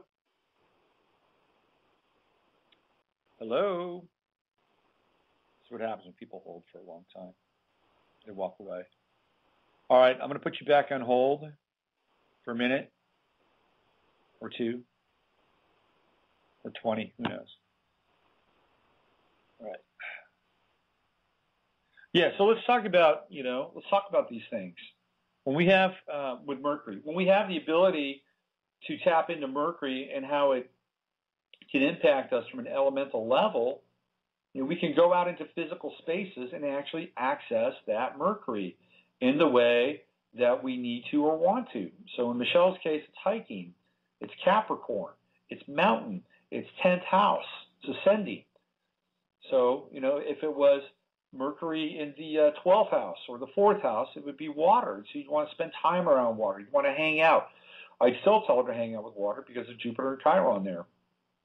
So, we can begin to figure out how, we can get in touch with our ability to communicate simply based on where Mercury is and what element it's in. It's that easy. I've got Mercury in Libra in the 11th house.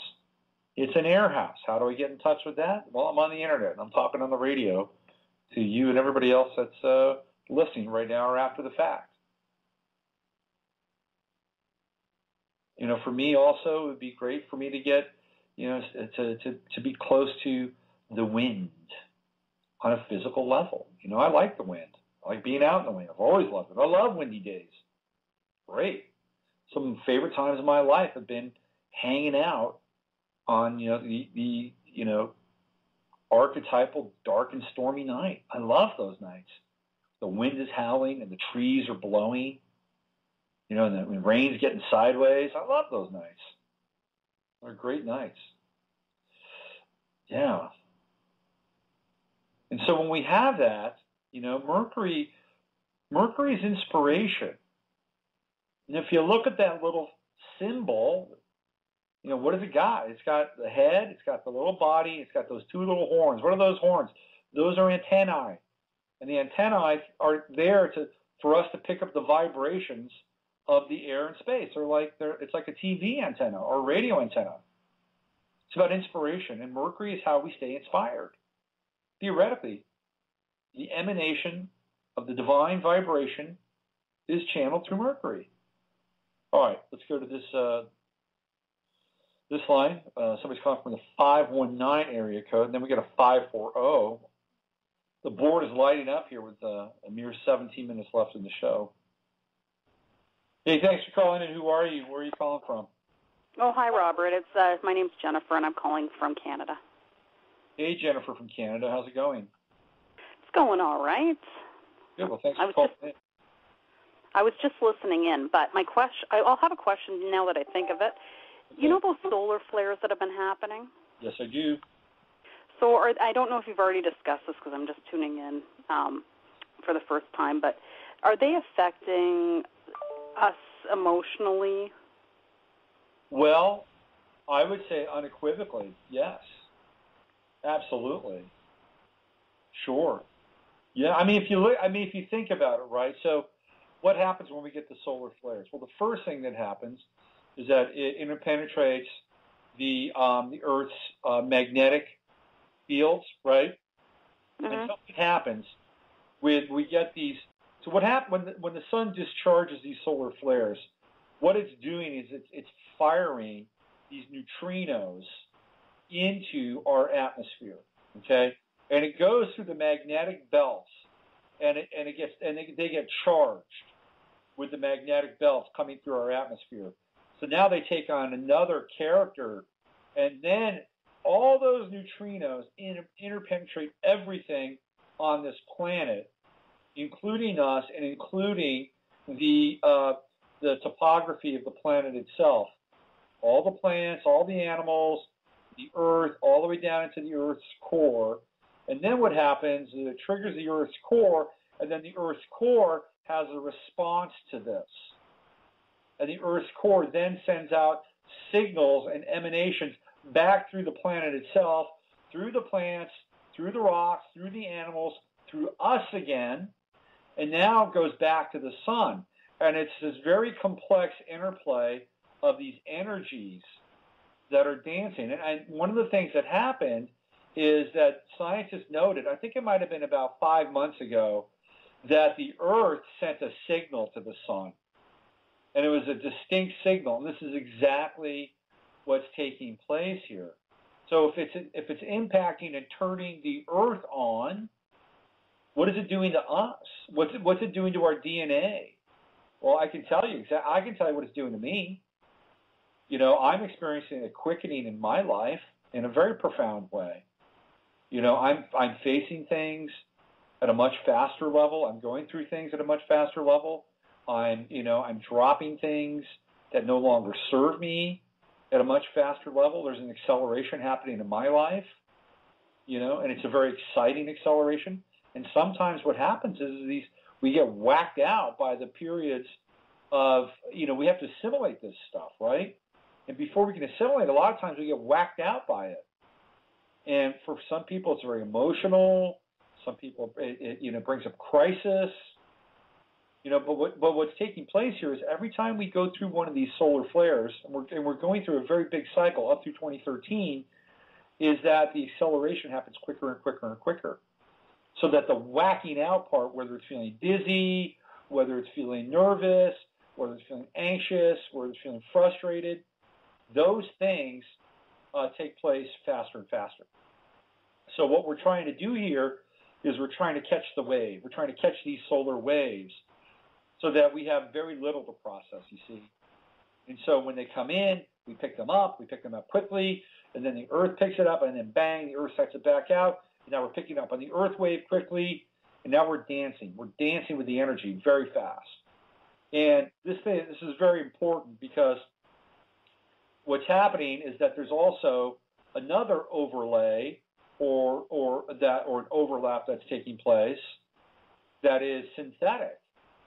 It's a synthetic reality that's being induced by the agents of the Matrix. Let's call them that, who've been around this planet for thousands of years and who have dominated the space-time continuum on this planet through symbols, through crisis, through trauma, again and again and again. You know, and we've seen these waves take place since Atlantis, Babylon, Egypt, Rome, et cetera, et cetera, et cetera. And every time there's a period of chaos and crisis, which throws us back into this third dimensional wave of time of reaction and crisis again and again and again and again. And every time we go through this, there's a layer of control that is placed over on top of these axis moments or axis points in our history. And we're here again. We're here again with these false flags, these synthetic realities, these synthetic characters running around, pretending to be president or pretending to be the queen or whoever they are, right? And we get these things, and these are our cultural ciphers, or our cultural markers to entrain us into this third dimensional continuum. And right now, what we're doing is we're breaking free of that third dimensional continuum. You know, what we are here to do is we're here to be third dimensional beings, but have fifth dimensional beyond access to our energy, which is really exciting. You know, people talk about the ascension. I see it a little bit differently. I see it as more of a descension, in that the fifth dimension, you know, meets us, you know, in this interlay. In Theosophy, and I've been working on a piece about this. In Theosophy, they talk about the body double or the etheric double, which is the astral body. It's a big principle in Theosophy. And so what we're doing right now, and I'm not a huge Theosophy fan, but I think that there's some interesting concepts in Theosophy. And what we're doing is we're creating this bridge really to meet the fifth dimension. And, you know, we're building our astral double. And our astral double is the bridge to the fifth, which descends into the fourth. And now we have what's called the rainbow bridge between the fifth dimension and the third dimension, the fourth dimension being the interzone.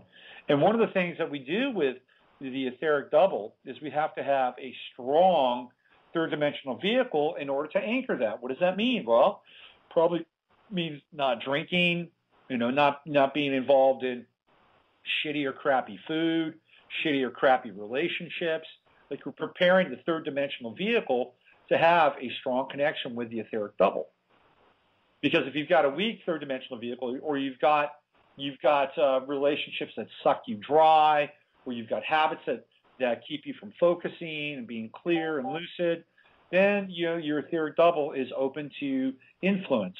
You don't want it to be open to influence, you know, because it's the most dense form of consciousness outside of the body, and that's where all these little demonic creatures and all these other, you know, lower level entities hang out. They hang out in the fourth dimension. We've got to protect your etheric double like it's a child, really, and you've got to take care of it. You can't let anything assault it. Why? Because it's that bridge to the fifth dimension, and the fifth dimension is it's coming in right now, and it's waking people up. It's waking people up to what's happening on the planet. Meanwhile, these agents of the Matrix are scrambling around, doing their Olympics, doing Aurora and all these fucked up things in order to anchor their version of time, their new version of time, which is it's a fascist, enslaved, third-dimensional prison planet of time. And they're scrambling in order to do that. Well, why? Well, it's because all the rest of us are figuring this out. And part of the reason is that these neutrinos coming from the sun are interpenetrating our experience. And it's turning us into something very different. It's turning us into a conscious planetary experience. That's what's happening, a conscious planetary experience. We're waking up. The planet's waking up. We're all waking up together. And everybody else is scrambling to put a lid on it. And that's where we are now. It's exactly where we are right now. So the answer to your question is yes, it's happening. It's affecting us not only emotionally, but also physically and spiritually across the board.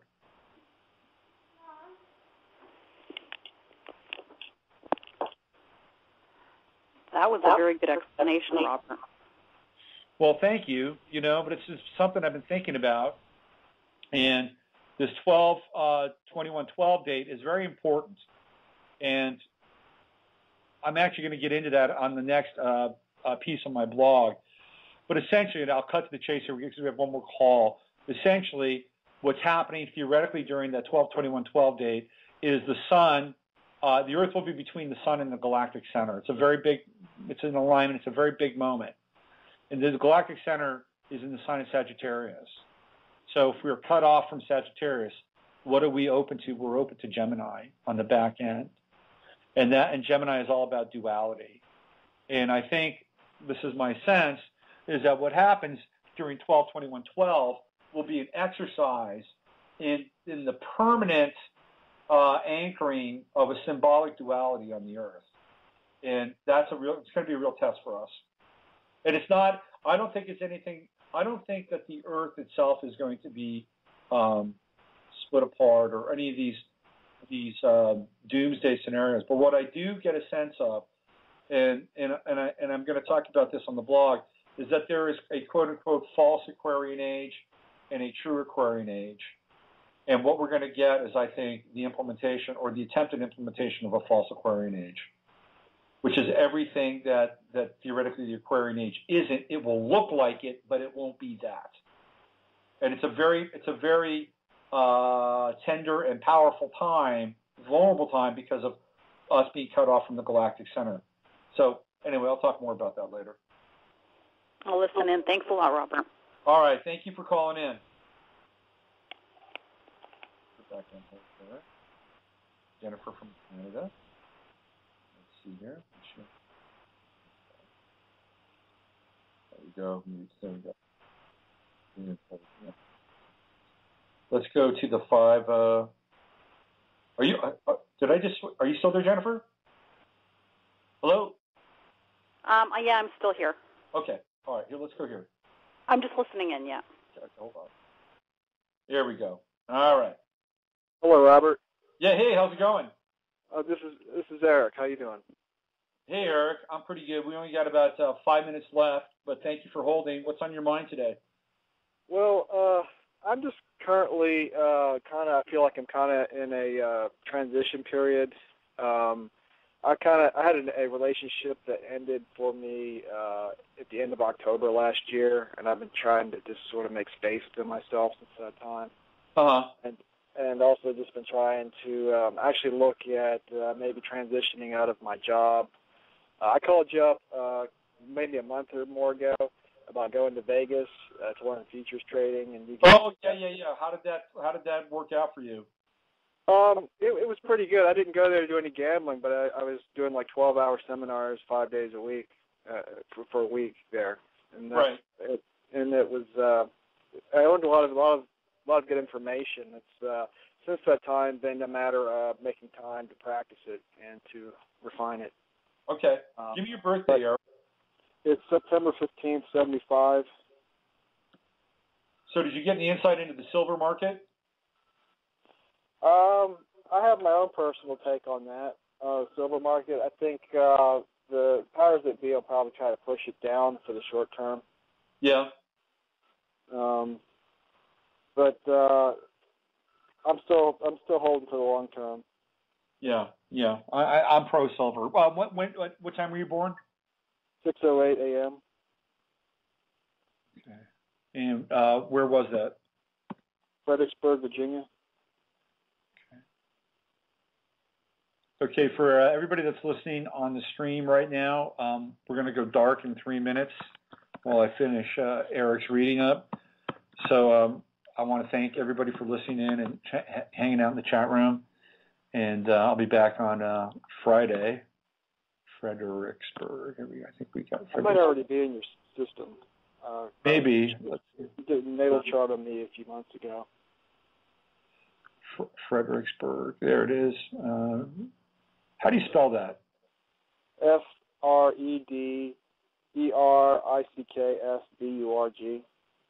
Fredericksburg. There it is. Yeah. There you are. All right. Cool. All right. All right. So let me say goodbye to everybody. Thank you for chiming in today.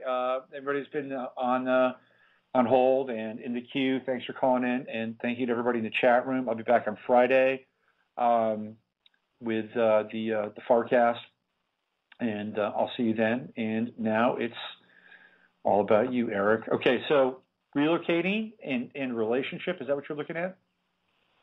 Well, trying to make space to see whether I have room for maybe a new relationship coming in, perhaps, and maybe whether this trading idea might be something that could take off for me. Okay, so we're going to hear that English voice 2 more times. Saturn is in your 12th house, okay? And we've been talking a lot about the 12th house today. We've been talking a lot about Saturn today. And Saturn, in terms of relationship, whenever Saturn moves through the 12th house, it's really about getting very clear, very focused, going within, and trying to understand kind of the root cause of what makes somebody's life work or not work. It's a very important transit, Saturn through the 12th house. And I often encourage people to take time out and be away from, the world, if they can, either through periods of meditation or alone time, reading, writing, going on walks, really trying to understand what makes them tick at a soul level, because Saturn in the 12th house is a soul transit. And right now it's getting ready to emerge out of your 12th house and into your first house. And your first house is Scorpio. Even though you're 29 degrees Libra, your first house is Scorpio. And you've got Uranus at 0 degrees Scorpio. And I think Uranus at 0 degrees Scorpio is really interesting in terms of the type of work that you're trying to do. Scorpio is all about other people's money and other people's assets. And it's not hard assets, by the way.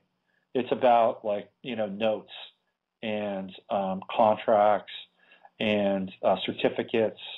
The hard assets would be Taurus. So it would be like physically holding assets, like physically holding gold or physically holding silver. Scorpio is not about that. Scorpio is about the approximation or the opposite of that, which would be paper, certificates. So you've got Uranus and Scorpio right there at 0 degrees on your ascendant. I think what you're doing is very interesting, and I think it's right in alignment with your Uranus there in the first house. The challenge with your Uranus is that it's not entirely positively aspected. It squares Saturn in your chart. It opposes Jupiter, which means you have to really, really, really watch out for risk, with that opposition. It squares your moon, so it's also about, dealing with hunches and instincts and all that stuff. The one thing that Uranus does work nicely with in your chart is Venus, and as a sextile. So one of the things that you need to do with the type of work that you're doing is you have to build relationships. You have to build a really steady network, because that's the one area with that Uranus that you can really rely on. And your Venus is in Leo, and you can, work with people in a mentorship capacity for a while. So I would find somebody. I would not necessarily go alone with this, Eric. I would actually see if I can, apprentice with somebody for a while. I think that'd be really important for you, and learn the ropes and create a network, and because that would, in terms of a financial language, that would be your hedge. Your hedge would be your network, and your hedge would be people that you could lean on and get advice from. So that's my, in terms of working with this Uranus, that would be my advice for you. The other thing that's going to happen is that Saturn's going to come in to your first house. It's going to hit you, Uranus, in October. You're going to have a Saturn-Uranus conjunction. It's immediately going to it's already sextiling your Leo, right, Venus and Leo right now. So you're going to get the benefit of working with a mentor and building a network. I think that's really important. You're going to get that benefit now, and it's going to potentially manifest. The Saturn square, you've got Saturn in Cancer, 29 degrees, right in your midheaven. You've got some really powerful, cardinal angles, 29 degrees on your descendant in Aries, 29 degrees Libra on your ascendant, 29 degrees Saturn almost on your midheaven. So when something goes across, like for instance, when Saturn crosses your midheaven, and that's going to happen in September, October, it's also going to impact those other angles of your chart. It's going to square your Saturn up in the 10th house, and it's going to oppose your descendant, and it's also going to oppose your Chiron. So we're talking wholesale change in all areas of your life there. Does that make sense to you? Are you there? What happened? Something happened. Let me just reboot this. Hold on.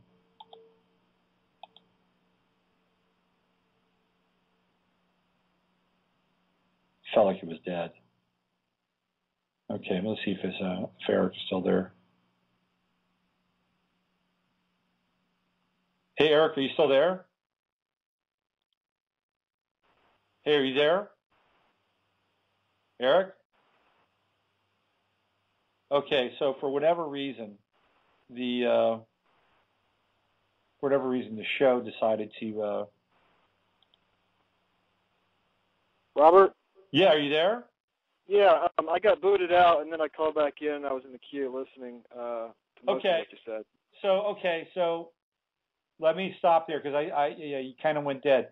Let me stop there. So let me get some feedback from you on this because I think you have some real potential in this area. Okay, and I don't want to squash your potential, but I think again it's very important for you to have a mentor or network.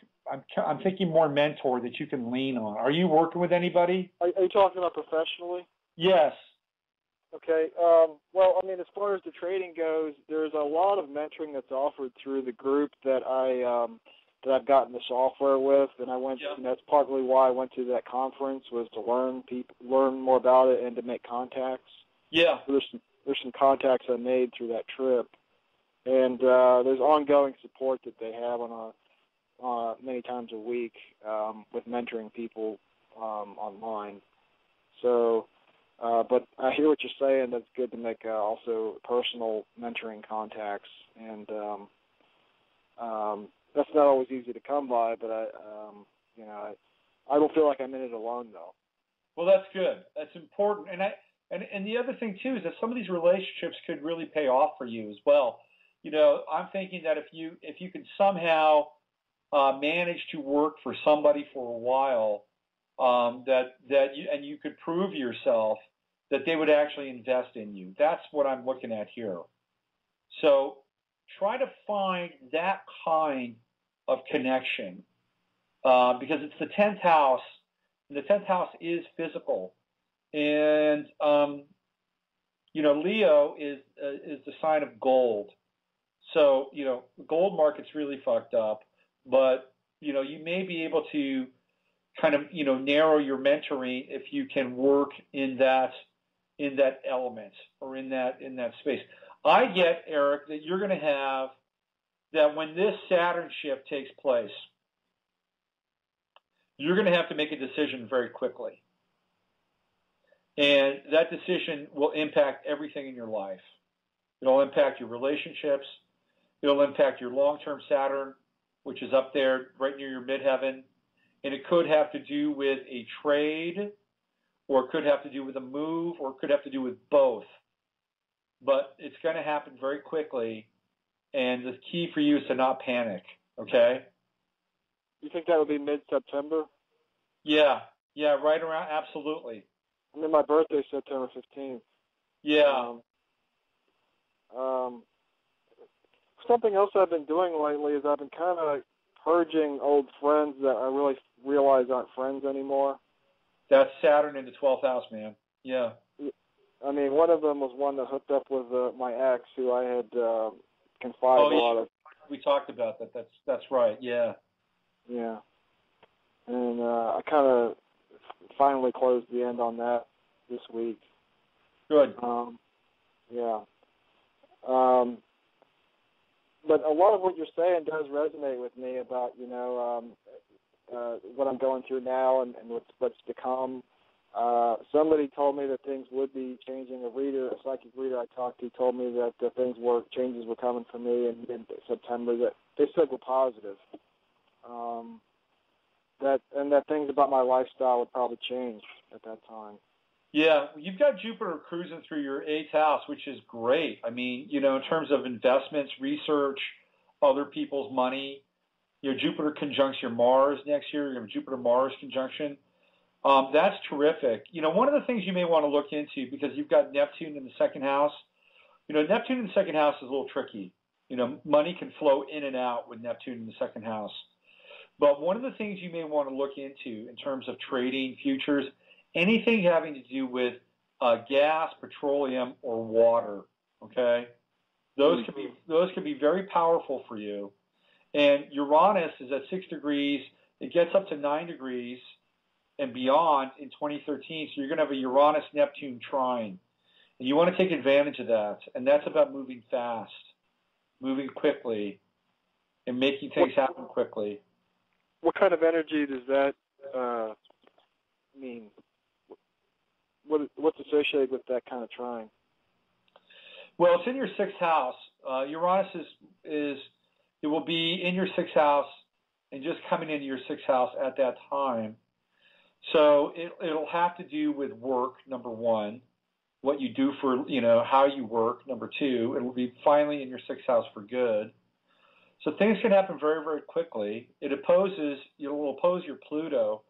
So one of the things you're going to have to deal with is learning how to trust your instincts and trust your gut. Doing this trading stuff is not for the faint of heart. It is really it's high stakes poker players. Do you play poker? I know that. Yeah, I've played some amount of poker. Yeah, but I've also done some trading in the past. I do know the nature of that beast. Yeah. So Uranus is going to speed things up. That's what happens. What is the timing of that trine? Well, it starts. So it's happening. It happened already because you had a Pluto-Uranus opposition, and that happened in about 3 weeks ago, and it's gone back to 6 degrees, and now it's moving forward again. Well, it won't be. No, it's not moving forward again, but it will move forward. So we're talking, beginning of next year. That's when everything begins to really speed up at that point. And that's when you'll experience this acceleration, for sure. I really like the Jupiter transit for you next year, with Jupiter going into your 9th house and really like trining your natal Uranus.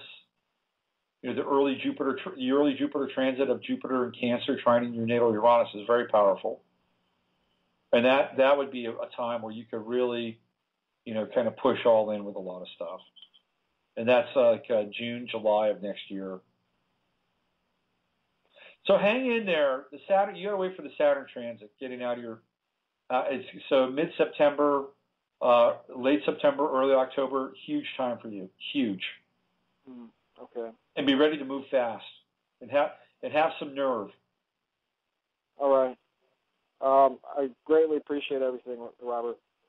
All right. Thanks for calling, Eric, and give us an update in the future, okay? Will do. Thank you. All right. Take care. Bye-bye.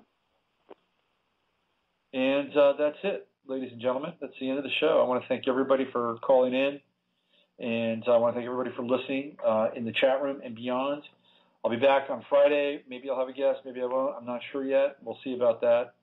So you know the drill. Use your head to discern what's real, your heart to simple what's possible. This is Robert Phoenix. You've been listening to Navigating the Astrological Matrix. And I will see you on Friday. In the name I am that I am, Sanat Kumara, I call forth the light of the living word, beloved Elohim, beloved archangels, beloved mighty Choans of the rays and the lords of karma. I call for the action of beloved Pallas Athena, beloved goddess of liberty, beloved Nada, beloved Kuan Yin, beloved Portia, beloved great divine director, beloved all-seeing eye of God, Cyclopeia. Let God's will be done, let God's will be done, let God's will be done. I demand the action of the sacred fire in this hour. Descend on mighty cosmos, secret rays. I am the holding of the balance of Lord Gautama Buddha, beloved Sanat Kumara and the 7 holy Kumaras. I call upon the sacred fire, I call upon the light of God that never fails. Beloved mighty I am present, come forth in this hour of the victory. Come forth in this hour of the victory of the God flame. I demand the full power, beloved mighty, freely with us this night. Beloved Jesus, send to me, Lord mighty, Gautama and Sanat Kumara. Come Lord now in the victory of the God flame. Send the light of 10,000 suns. Beloved mighty, stand, mighty, stand, mighty, stand. I call upon the great single sun magnet. I call upon